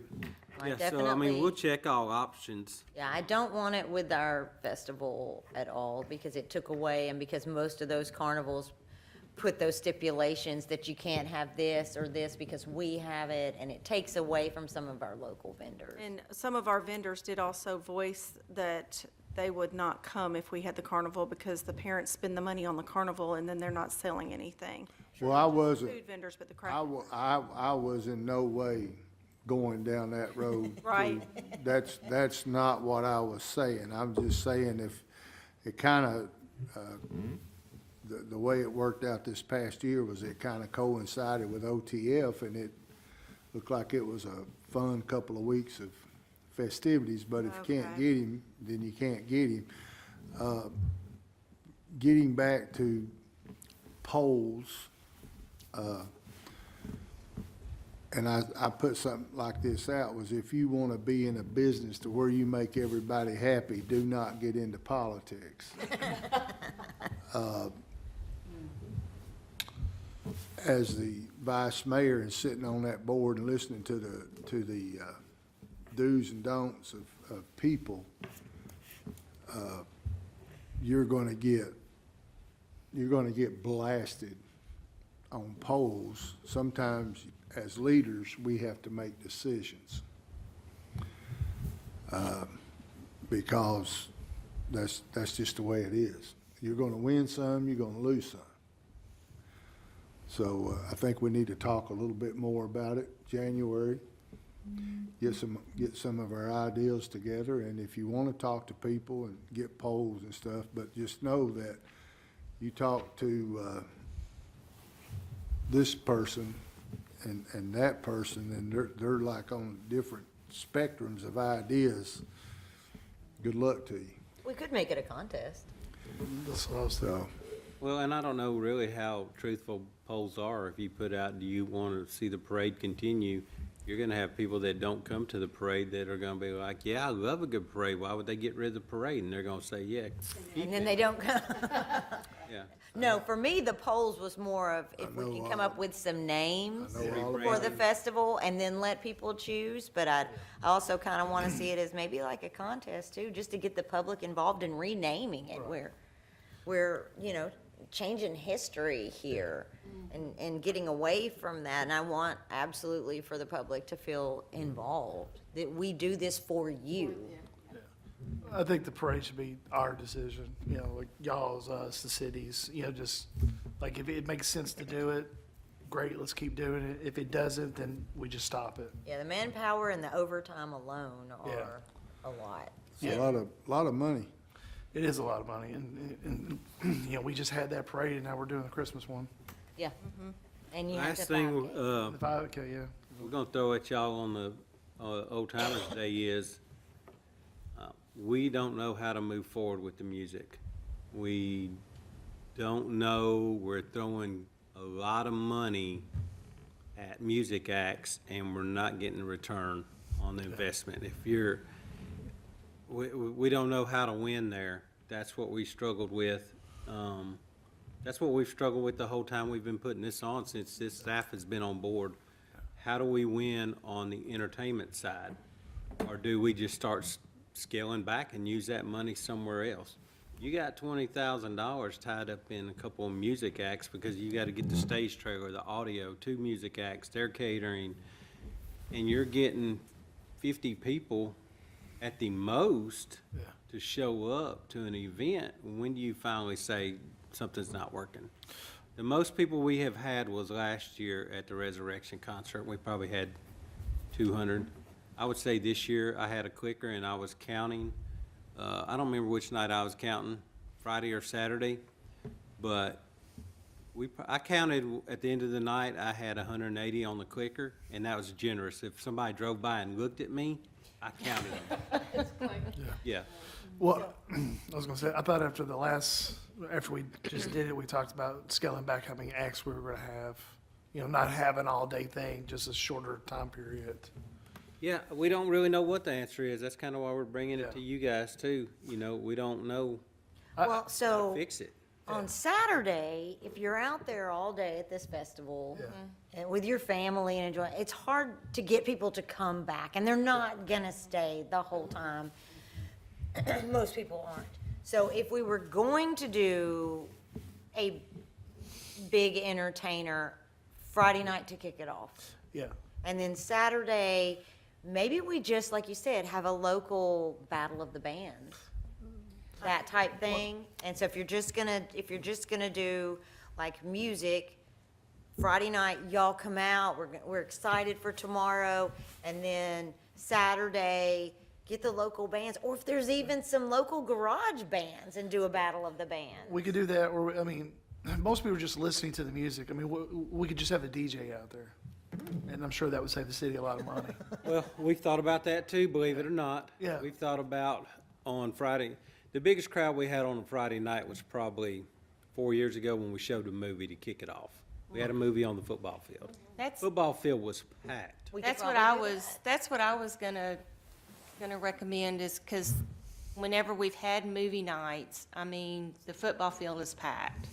So kick it off with a movie night. And it was here, and we're not, we have the screen. The only thing we would be out would be the licensing fee on the movie that we would show. Do we have something besides inflatables? Working on it. Okay.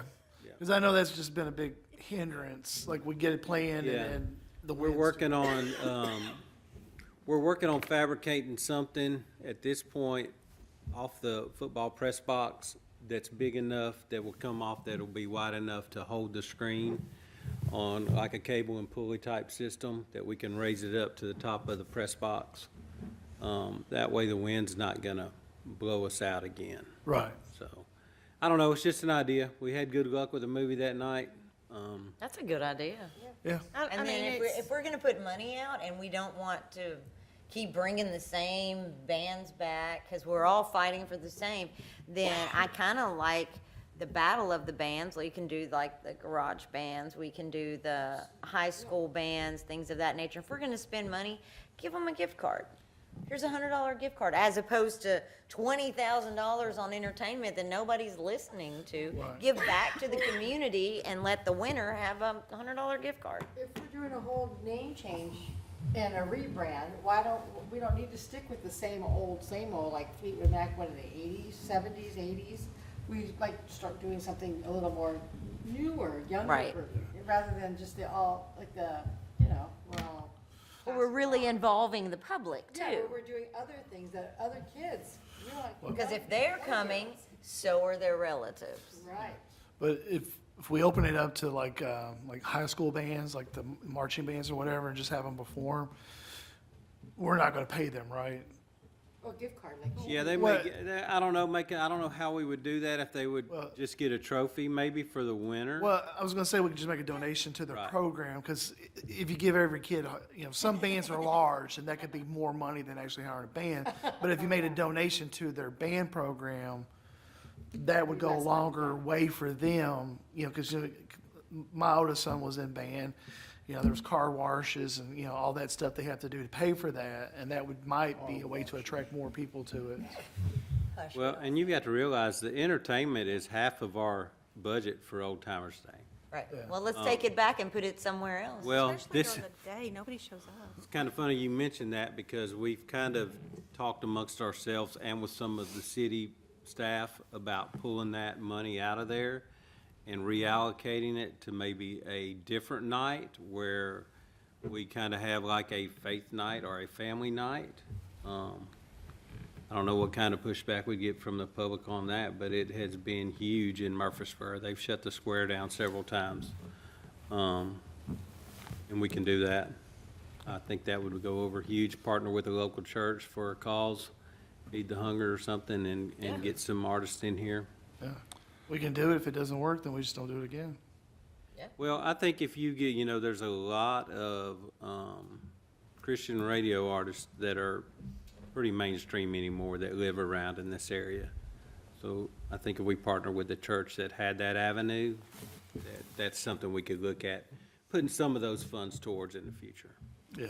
Oh, that sounds great. I think we get more return on our money than spending that kind of money and watching 30 people enjoy music. Right. Sounds like you need to get it back on the agenda, Miss Sheila. Poster. So I guess we could have very long conversations about this. I think it's gonna be something that you guys are gonna have to talk about, come up with some strategic ideas, and we can talk to people. I wouldn't put anything out there just yet, and just kind of talk about it and come back with a fresh start on the new year and get it going.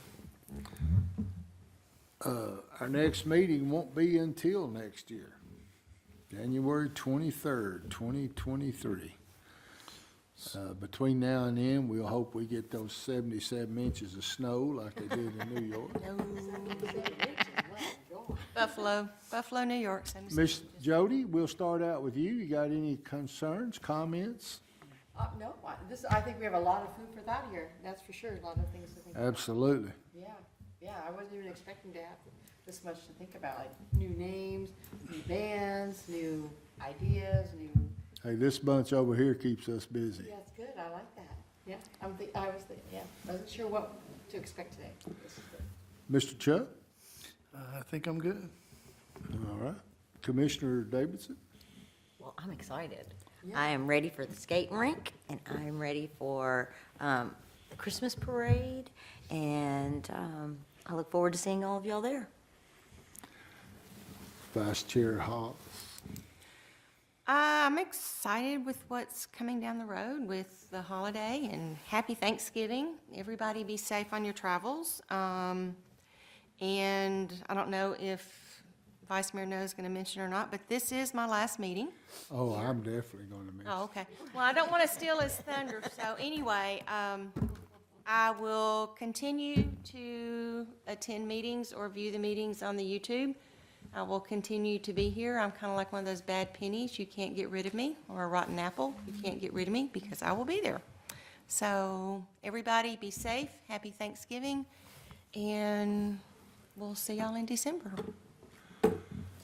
If y'all get a chance, go by the skate park and check out the new LED lights.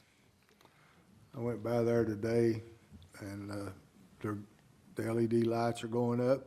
Of course, they're going up all over the city, so that's going to be great. But as Ms. Haas said, congratulations. Thank you. And this is your last meeting. Yes, it is.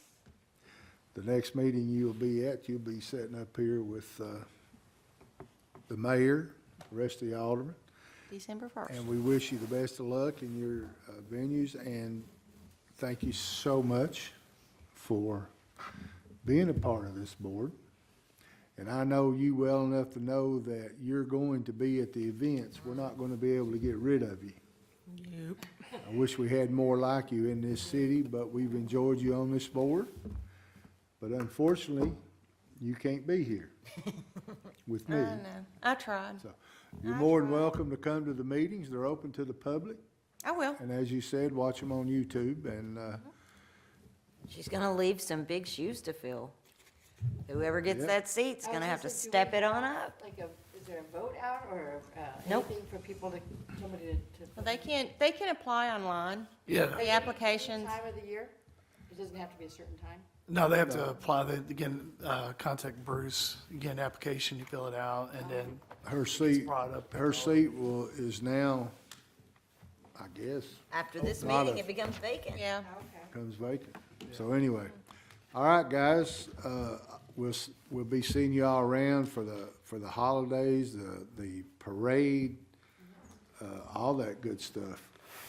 David, Kathy, Sheila, great job as always, and we will see you guys next year in this setting. I call this meeting adjourned.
Calling this meeting to order of the library board meeting, and we have a quorum.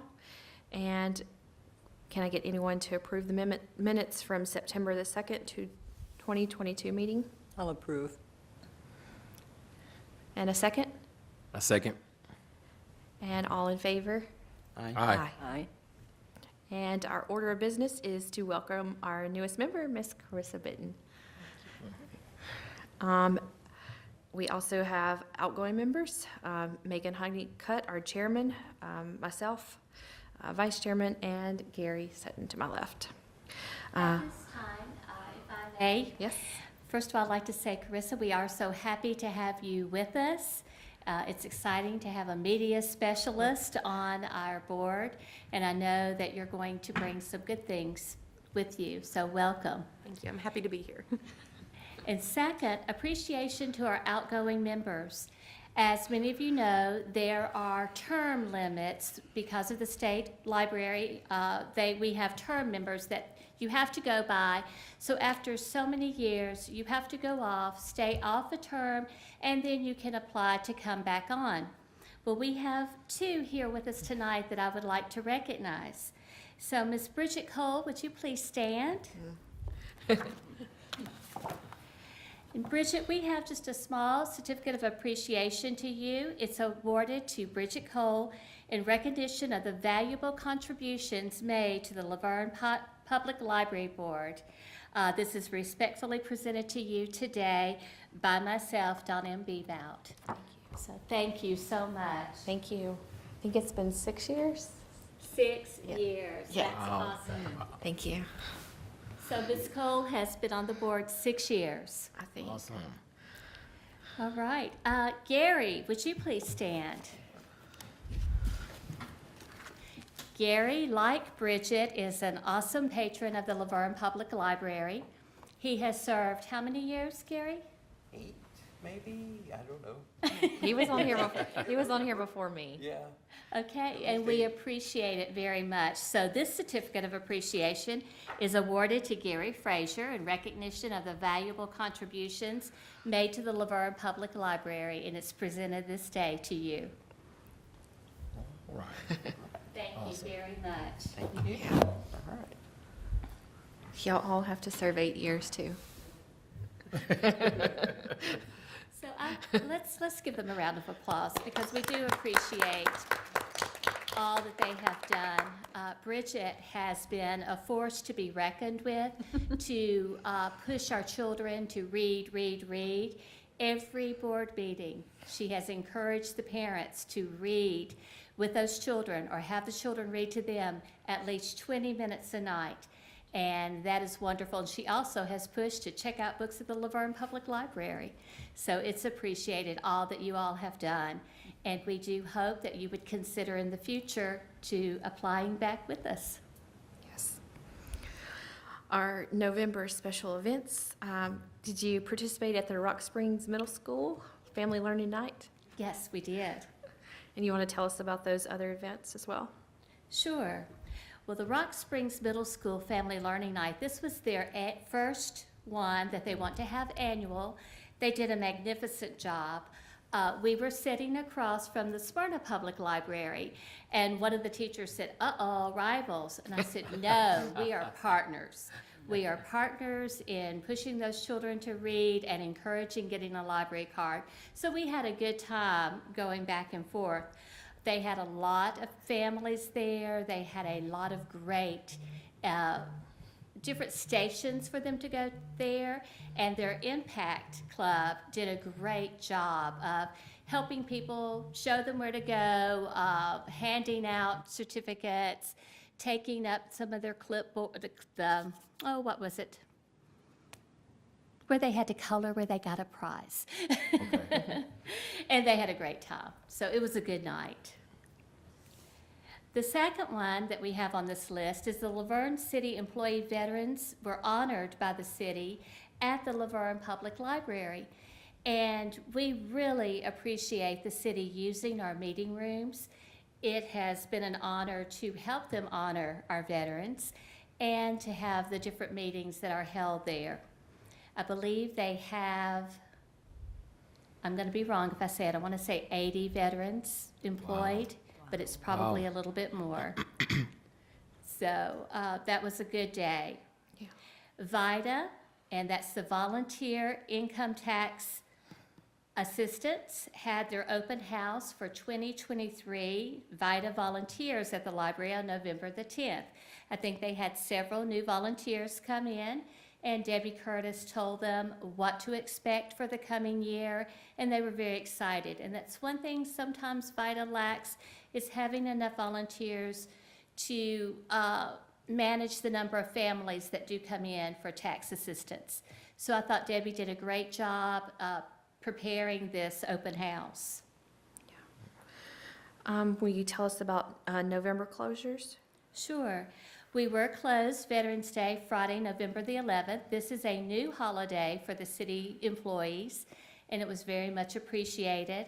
My husband, who is a Navy veteran, we were able to attend our grandson's Veterans Day service at St. Rose School, and then we were able to leave there and hurry down, and we were here at LaVergne. So we had two great ceremonies we were able to attend. The Thanksgiving holidays, we will be closed Thursday, November 24th through Saturday, November 26th. And of course, we are closed on Sunday. And then we'll start back with regular hours the following Monday.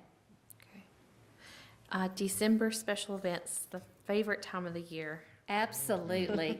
So the first one we want to talk about is the Winter Festival and the Parade of Lights. And if you will see your attached folder, Kathy did a great job giving us a wonderful paragraph of what it entails. The Winter Festival is December the 3rd from 3 to 8. It will be at Veterans Memorial Park. The Parade of Lights, and I have heard that Santa and Mrs. will be there this year and will be riding the fire truck. So the Parade of Lights will start at 5 o'clock here at City Hall and then go the parade route to Veterans Memorial Park. Before the parade, Santa and Mrs. will be at the Veterans Park taking pictures for about an hour, and then they will be there afterwards for photos. So please pass the word around. This is a great, great time. Okay. Also, story time with Mrs. Claus and a visit with Santa Claus is going to happen, at the library. It looks like the person who made this agenda did not put the library down where it was going to be. So, at the library on, and I didn't even put the date, Mercy. Hold tight. This is why I bring my life with me. Aha. Saturday, December 17th will be story time with Mrs. Claus, beginning at 1, and I almost said 1 a.m., but it's 1 p.m., and then Santa will arrive at 1:30 in the gallery to have photos made.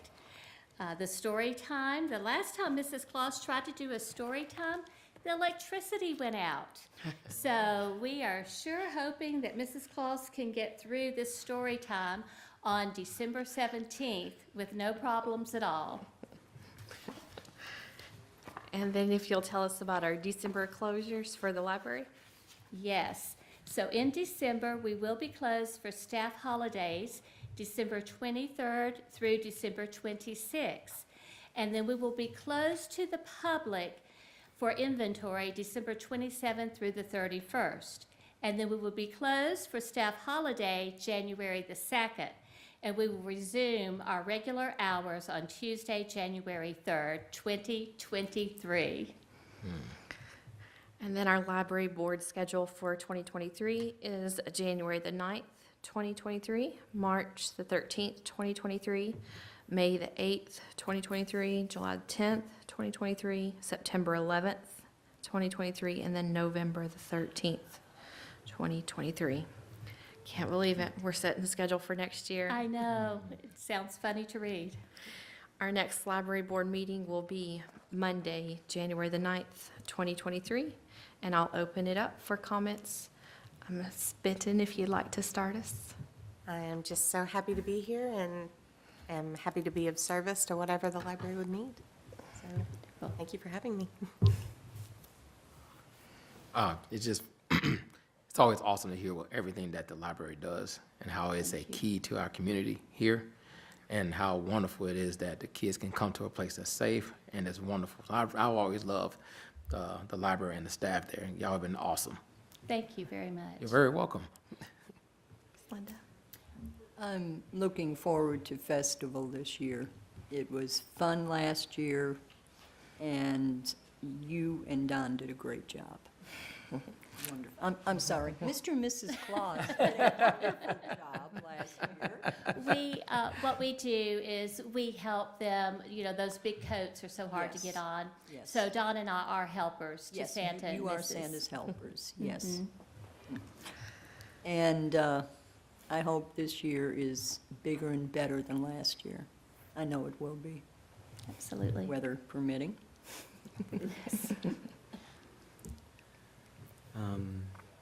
Well, 8 years, wow.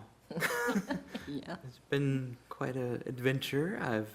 I've enjoyed every minute of it, really I have. And Donna, you guys do a fantastic job over there, and it was just, I hope I was able to contribute in some way. Yes, you were.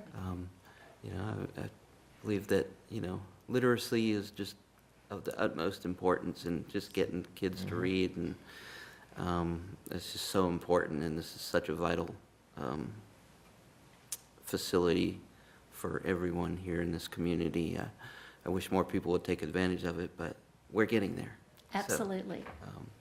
And we've seen a lot happen in the 8 years. I mean, we had a little flood, we had roof repairs, and a plague, and all kinds of things. So we got through it, and it's all a credit to you and the members of this board, and you guys are in for an adventure of your own. So Absolutely. best going forward. I just want to say that this library is essential to our community. It provides access to information and resources, supports literacy and education, promotes lifelong learning, and serves as just a community gathering place. So it's been an honor to serve on this board and spend 6 years doing this.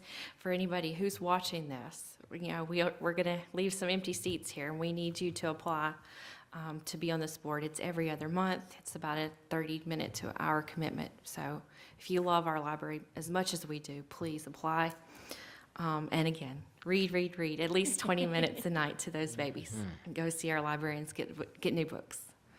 And with that, library board is adjourned.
award-winning Tennessee Wildcast is on the air with the latest on hunting, fishing, boating, wildlife watching, and all things outdoors. Make welcome your host, drummer and outdoor expert novice, Jason Harmon. Hello, everybody, and welcome to this edition of Tennessee Wildcast.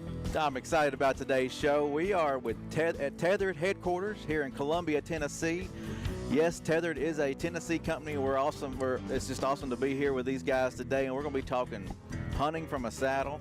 We're going to talk about late season deer hunting, all kinds of fun stuff. But first off, I just want to introduce my co-host, Mr. Barry Cross. Hey, I'm glad to be here. Thank you for having me. And yeah, this is exciting for me. I've never done an interview sitting in a tree. Well, if you're not watching this show, now is the time to turn over to YouTube, unless you're driving. Wait till you get home and watch this show. We are hanging from a pole in their warehouse, which is really cool.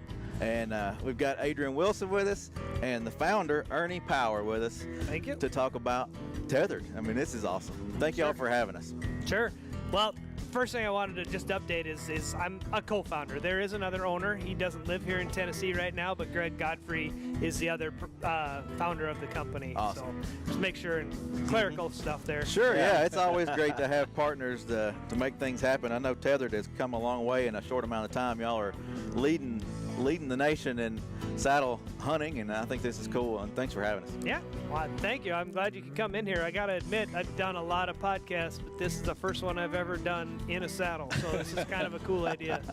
Well, they shoot a lot of deer hunts from a saddle, so why not shoot a show from a saddle? That's what I thought. Sure. And, we've had Adrian on the show in the past, and we've talked. I'm sorry. You know. It's gonna be a tough one today, boys. It could be. You got the boss in the house. But no, we've talked hunting, and we've touched on saddle hunting, and I was just excited to be able to try one out today and see what it's all about. But first, I wanted to touch on the history of Tethered and kind of how it came about. And I know we've chatted before the show here and kind of covered some of that, but I'd like to retrace our steps and share with the folks kind of how this company came about, how it was born. Sure. I mean, the Cliff Note version is there was a handful of us that were already using similar equipment. At the time, however, you couldn't just go to the store and buy saddle equipment. It just didn't exist. There were some companies that had created saddles in the past and for whatever reason along the way had folded shop. And so there was one company at the time, Arrow Hunter, who was making a saddle, and we just wanted something different. So a handful of us got together, and selfishly, we just were making gear that nobody else would make for us and that we wanted ourselves. And our goal was just to make enough to break even. We said, hey, if we sell, I don't remember what it was, 100 saddles, it's enough to cover our costs and we can break even. And then if we sell, 300, something like that, we'll have enough money, we can go on an elk hunt. And that was our pie in the sky goal. Like, if we really, really knock it out of the park, we can go on a guided elk hunt this fall. And that was what we wanted to do. And, fortunately for everybody involved, it took off. And in no time at all, we were 12, 13 weeks back ordered. And wow. In our first season, it took a lot to get caught up. We had to hire people. We had to learn logistics. We had, because none of us were business owners really at the time. I was an engineer. Greg was in the Army. The rest of the guys that were involved were kind of on a volunteer basis, and we just didn't expect it. But it's one of those things that it's got an appeal. People really liked it, and next thing you know, we're here. And just recently, we moved from Minnesota to Tennessee as part of our growth, and yeah, it's been awesome. Yeah. How do you like Tennessee? I love it. No questions. I'm not turning back. Like there's no regrets. I love it here. It's a place to be. Well, there's just a multitude of reasons, and I could go on all day about it, but it's just I like it better here. Yeah, that's awesome. Well, and you talk about those first days and how it just kind of took off. What are you, 4 or 5 years old now, or? We'll be 5 years old. Right around, would it be Memorial Day in the spring. So we're pushing on 5 years, yeah. Yeah, that's awesome. And already moving up, and when you think of a saddle, that's what I think of. That's the first name that I think of when I hear about a saddle. Sure. And I'm glad to finally be sitting in one. These things are comfortable.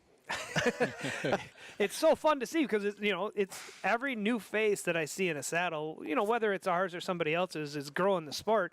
But it's so fun to see that aha moment when people are like, hey, wait a minute, this is more comfortable than I expected. This isn't supposed to be this comfortable.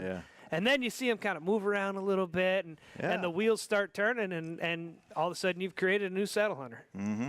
Yeah, I mean, it's amazing. And we'll get more into the saddle and kind of how it's built and techniques and what you're seeing here. If you're watching today, you're going to you're learning a lot here today. But I guess let's jump into some of the benefits for a saddle. What's some of the benefits when it comes to hunting in a saddle? Because I mean, you guys hunt. This is not just a company y'all threw together and created this. You've had experience in these saddles. Y'all hunt in these saddles and make sure they're what the hunter needs. But what's some of the benefits of these things for a bow hunter, for a gun hunter? Does it vary? For me, I mean, the reason I got into it was I'm hunting public land, and most of the time I'm going pretty deep, and I hated carrying metal and bulk and all these things, and it was a no-brainer. Once I was skeptical, like a lot of people are. I mean, I've been doing it about 10 years now, and I got into it with a fellow buddy because we actually made our own.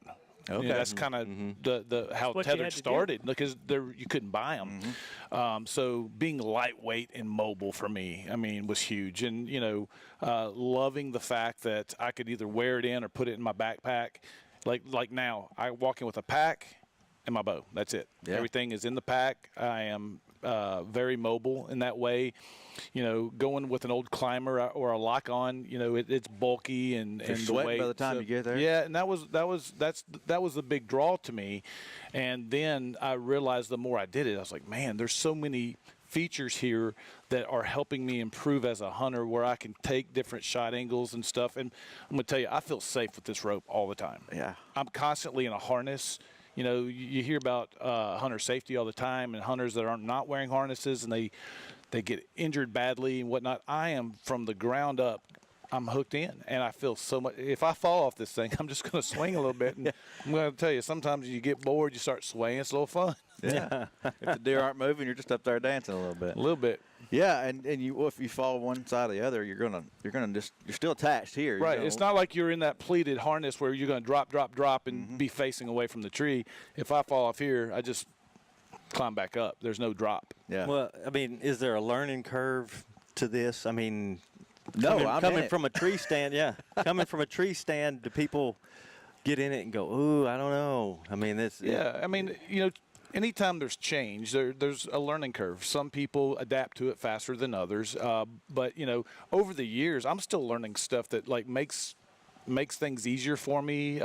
Tethered's been awesome about being so creative and coming up with new ideas, because every time I'm sitting there thinking, what else can we come up with? Boom, these guys are knocking it out. And I think the learning curve is small. It's just about getting comfortable with your equipment. It's the biggest thing. And for me, it's repetition and having the same sequence going up and down, and then fine-tuning that to meet my needs. And that's the cool thing. What I like and what might meet my needs might be a little different from you. And even though we're doing the same thing, you can tweak it to meet your needs. And I really like that aspect about it. All right. Yep. And we go one step. I mean, every time we talk to anybody who's new to this, the first thing we say, take yourself a platform, put it 8 inches above the ground. Kind of like we are today. Set up. Yeah, I mean, exactly. Set up, put some targets out in your yard, get used to swinging around the tree, get used to doing what you need to, and learn how to tie your knots, how to clip in, how to do everything, how to move.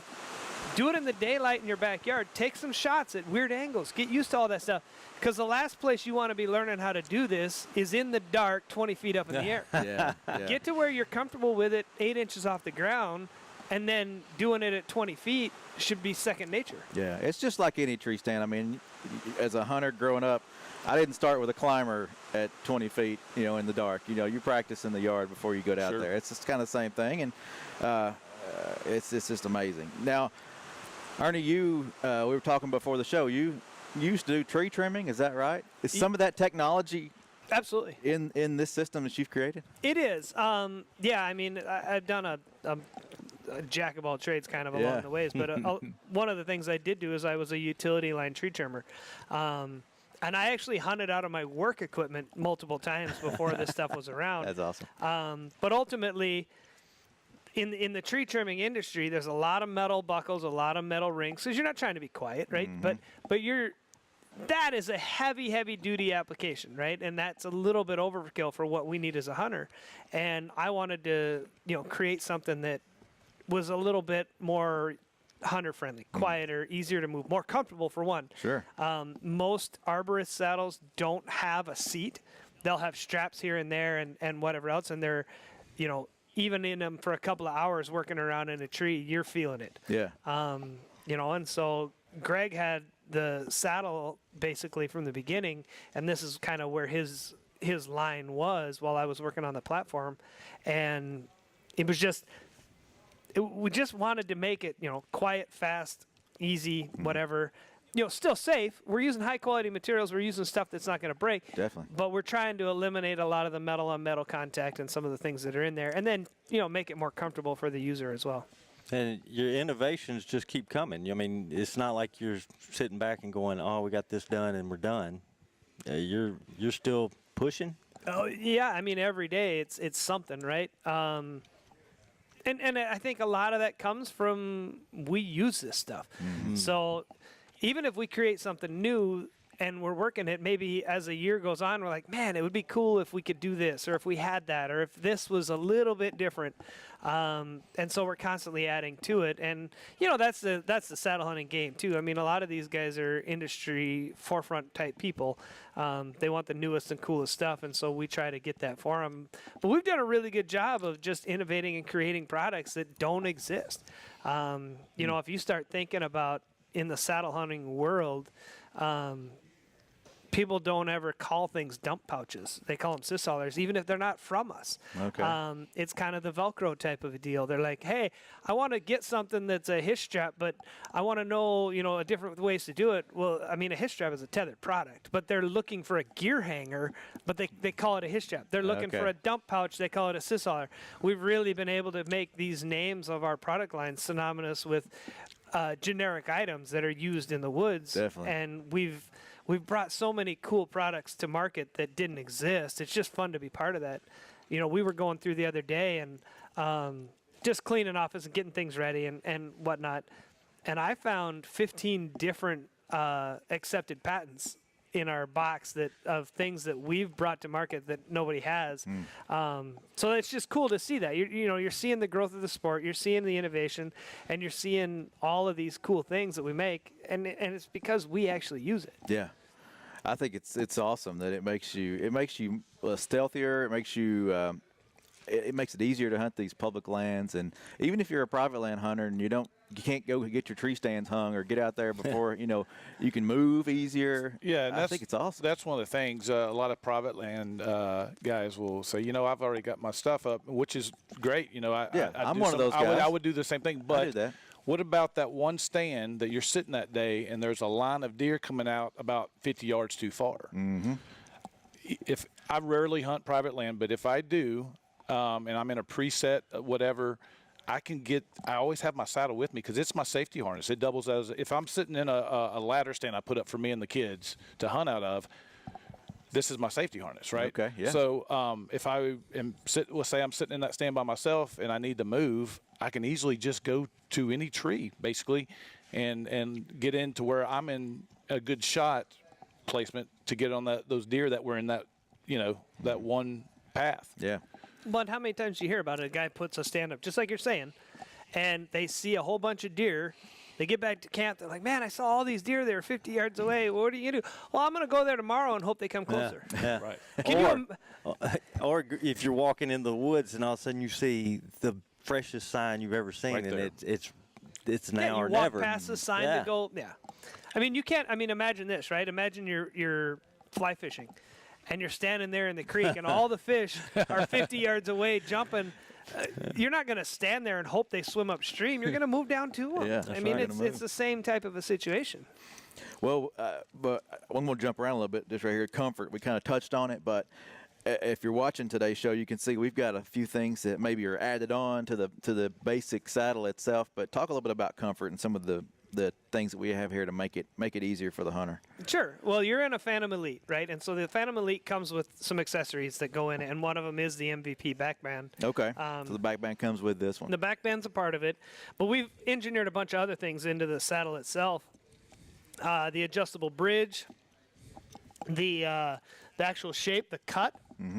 Of how the saddle's put together, and then our comfort channels, which allow you to adjust the pitch of the saddle, and it allows you to kind of move the pressure if you want it more on your lower strap or more on your upper strap. You can adjust it with those comfort channels, and just the whole kind of system works together. It only takes little tiny adjustments to make a big difference. What I tell people all the time is just move your attachment to your tether up 2 inches and sit back down in it, and you're going to feel that difference. And the more you use it, the more you get used to what adjustment is what you like. And even over the course of a hunt, you'll know, okay, I want to move this, I want to do that. But yeah, there's a lot of different little things that kind of work in tandem to create that. And I mean, this is your first time in it, and it's been pretty good. Man, I'm excited. This is awesome. And then you got the little knee band down here. As you squat down, the knees hit the band and kind of give you more comfort. You can take some of the weight off your feet for a while. Sure. And I mean, I think it's awesome. And what things that I think about, I'm in a deer stand and I'm sitting on my back's to the tree. In this case, you're using the tree maybe as a shield or kind of a barrier between you and where you think the deer are coming from. Yep. So that's pretty cool. But then when it comes to shooting, I mean, good for a bow or a gun. Talk about how you can kind of get around these straps to shoot. Yeah, I mean, it's going to be hard to show right now.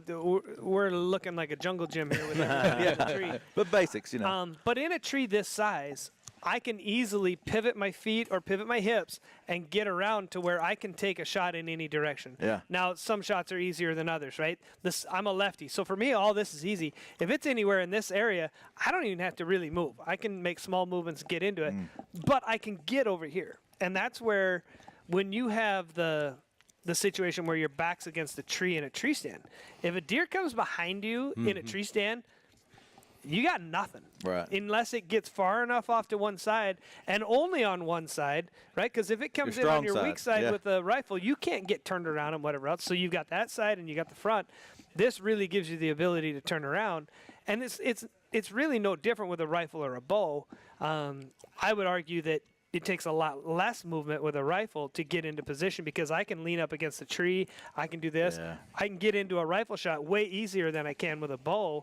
And a lot of guys will use the tether as a rest for the rifle too, so you're not free-handing it. But like he showed you, you brace it against the tree or use your tether and whatnot. So it's definitely bow and rifle friendly. Yeah, I think that's awesome. You got a lot of advantages here. Like, if you're sighting in a gun or shooting, walking through the woods, you're going to use that pole or a tree as a rest. You're not going to shoot freehand most of the time. So this gives you a lot of options. And it's not just off the front of a tree stand or off, to your strong side. You got both sides working for you here. And you can, if you've got time and you can get nestled in, you can get all tied into your ropes and get really locked in, and make a longer shot if you need to. Yeah, that's awesome. Now, this is one thing that people may not pay attention to right now, but if you've done any kind of hunting, you got to get up the tree. So I mean, you got other products, not just this that you're selling, and talk about a little bit about what thought has gone into those and how they are improving. I know you didn't invent saddle hunting, but it's like you're taking it to the next level. Well, and our mission is always to make you as a hunter, faster, more efficient, and a better hunter, lighter, faster, etc., right? And our mission also as Tethered was to be the one-stop shop for everything that you need. Now it's taken some time to get there. Over the years we've had to add product lines and etc. along the way. But yeah, so climbing sticks were part of that mission from the beginning, to be able to get up the tree. And that's where we came up with our two climbing stick lines. We've got our one sticks, which are famous for just being the lightest stick on the market. You just can't touch them. They're 20% lighter than anything else on the market. Yep. Oh, yes. Incredible. Yep. And they're sitting right at a pound. They may be a few grams over, but I mean they're lighter than anything else you're going to see there. And that's our premium line and etc. But we also have our Skeletors, which are turning out to be one of the best-selling sticks out there. simply because they're so full-featured. They're at a good price. They just work. They've been a great stick, and that's been a real nice thing for us. And it's just we'd like to offer, a premium line, and I don't want to call it a budget line, but one that's a little more reasonably priced, so that you have options as a consumer. And you're constantly looking at weight, I guess. Yeah, I mean, weight's always a big one, right? I mean, Greg came from the ultralight hiking world. For me, weight isn't as big a deal as bulk. I don't like stuff that just takes up a lot of space. So for me, like our platforms, if I didn't care about it, I would use the XL platform. But I don't like how big it is on my backpack, so I always take the little one. Well, I'm on the little one today, and it's awesome. I mean, it's Yeah, and it's not because of the weight, because I don't care about the weight. For me, it's the bulk. But for a lot of people, I mean, Graham weenies exist out there. Don't raise your hand, Barry. Well, and what's the lifespan on these things? A lot of people say harnesses, if you fall from them or use them for multiple years, that they need to be thrown out or get a new one. But what's the lifespan on a saddle, or is there a lifespan expectancy? Yeah, so there is, and there's a couple of ways to answer that. One, anytime any of your equipment is subject to a fall, replace it. Yeah, for sure. Because it's done its job. It's done what it needs to, and you don't know how it's weakened whatever component, and you don't want to take a chance in case you fall on that one again. So first out of the gate, if you have any kind of a slip or anything, that should be replaced. That's just a regular rule. And as far as how long you're supposed to use these things, all of our stuff have basically a 5-year lifespan to it, and that's kind of industry standard. That's the same as if you're looking at tree stand harnesses, you're looking at any of that equipment. If stored and cared for properly, they say you should replace it after 5 years. Obviously, if you leave it out in the rain or the mice chew on it or whatever else, you're supposed to inspect your equipment before you use it, and if you see something funky, replace it. I mean, ultimately, we're trying to make sure people are safe here, and 5 years is kind of the guideline, but if you have issues, obviously replace it and err on the side of caution. Sure. Yeah. Yeah, I always want everybody to be safe out there for sure. Well, I kind of want to get into late season hunting. How much hunting have you done in Tennessee since you've been here? A little bit? A lot? You've been working hard, I know. 2 days. 2 days. I've hunted 2 days in Tennessee since we moved down here. We moved down in June. I was hoping to get out this weekend. Life got in the way. Yeah. Didn't get there. You guys run a really long rifle season compared to what I'm used to in Minnesota. So Tennessee's the place to be. Yeah, I'm looking forward to getting out there and getting some time where I can, just get out for an afternoon or something. And my favorite part is it's not cold here. Coming down from Minnesota, by this time, basically, you're ice fishing. Well, yeah. When Thanksgiving comes along, I hide in my house and don't come out till Easter because I just hate the cold. And so once Thanksgiving comes along and I finish up my Wisconsin rifle season, I'm kind of done for the year. But here in Tennessee, I mean, it's 70 degrees today. So there's a lot we can do. A little wet this week, and it's been it's warmer. It's strange temperatures right now, but the deer season, the gun season runs through January 8th. If you're hunting in Unit L, you've got the private lands only opportunity for antlerless deer. That's 9th through the 13th, January 9th through the 13th. Unit CWD has some extended seasons there, so check your guide. That's gives you a few more opportunities out there in Unit CWD. But Adrian, do you want to touch on? You lived in Tennessee for a while, so you're a Tennessee boy. Yeah, I'm a lifer. So late season, what do folks need to be looking for right now? The rut's kind of trickled down. You might still have some does coming in late. I've had some success. I'm going to food sources at this point because, food sources are pretty scarce in late season, right? So I'm not usually one to hunt fields very much, but when that some of these, especially on the WMAs, they'll go in and sow some new stuff in there, and you get some fresh green grass in there. I've gravitated to that. I'm looking for that fresh growth because it is 70 degrees today. Yeah. It might be like that in January too. So there's a lot of new growth coming up. The deer get back on patterns in. You know, the bucks start grouping back up. The does are not spread out; they're kind of grouped up. So I'm still scouting. You know, I think I've mentioned to you before, I'm still getting boots on the ground. Yeah. I'm looking for that fresh sign, and I'll glass fields in the evenings and kind of prepare, see what it's looking like. And I'll walk the fields and edges and look for that sign, and I'll go up into the woods that, you know, still I'm looking for their bedding and trying to figure out again, because these deer are going bed to feed, right, and back. So those are the things I'm looking for, you know, hopefully that pays off, because I still got a couple tags I need to fill. So, yeah, that's kind of it for me. I like our rifle season is longer than a lot of states. I like that I'm super mobile. Like, one thing I do is with my rifle, because I want to be super mobile, I'll take this, and I might not climb the tree. I might go to the base of the tree, and instead of taking a chair in, like a lot of guys take some kind of seat, I can go to the base of the tree. I don't have to have a platform or anything. The ground's my platform, and I can sit on that tree. And if I want to move in 30 minutes because I want to go somewhere else or whatever, you know, that's awesome. And you know, we're talking. This is nothing again, and I'm using a saddle, but you don't have to climb with it. And I'm hiding behind the tree like I'm doing, and I like to be mobile during rifle season. Yeah. And I haven't, like I was telling Barry a while ago, I've been going out now. I have a little private land that I've gone to, and I'll take my saddle, and I'll take a bow and a rifle, because I like my bow so much. Yeah. But it's getting to that season. I ain't shot nothing yet, so that rifle might come in handy. I'm still after them as well. It's still a good time to be out in the woods. You got plenty of time left to fill some tags, and so get out there real quick before we run out of time. Social media, you guys are out there.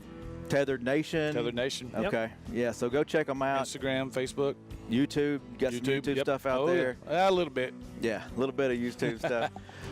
Well, Barry, these saddles are now used, so they may have to go home with us. I don't know. I don't think they put them back in the box, Ken. No, guys, I appreciate y'all having us. This has been fun. Great products. I look forward to maybe getting one of these one day and getting out there and try some saddle hunting. I know Barry's done some a little bit, but it's. I can test. This is nice. Nice product. I hope to give you some business soon. Well, I was going to say Christmas is going to be here before you know it, and y'all probably get them to them for about a week, couldn't you? I mean, a week or less. Probably shipping is good, and you can have one and hunt the rest of the season. Yep. So. Yep. Merry Christmas. All right, folks. Thanks for tuning in. Guys, thanks again for having us. Thanks for coming. It's a pleasure. This is Tennessee Wildcast. Check us out. Follow us on our Facebook, our social media, all across the board, Instagram, Twitter, YouTube. And remember, tnwildlife.org for all things wildlife, Tennessee Wildlife. We'll see you next time. Thanks for tuning in. Stay connected with TWRA by visiting our website at tnwildlife.org. And follow us on Facebook, Twitter, and Instagram. Hey, it's all about Tennessee wildlife. It's what we do. Tennessee Wildcast will be on the air again next week. We'll see you then.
Thank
you.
you.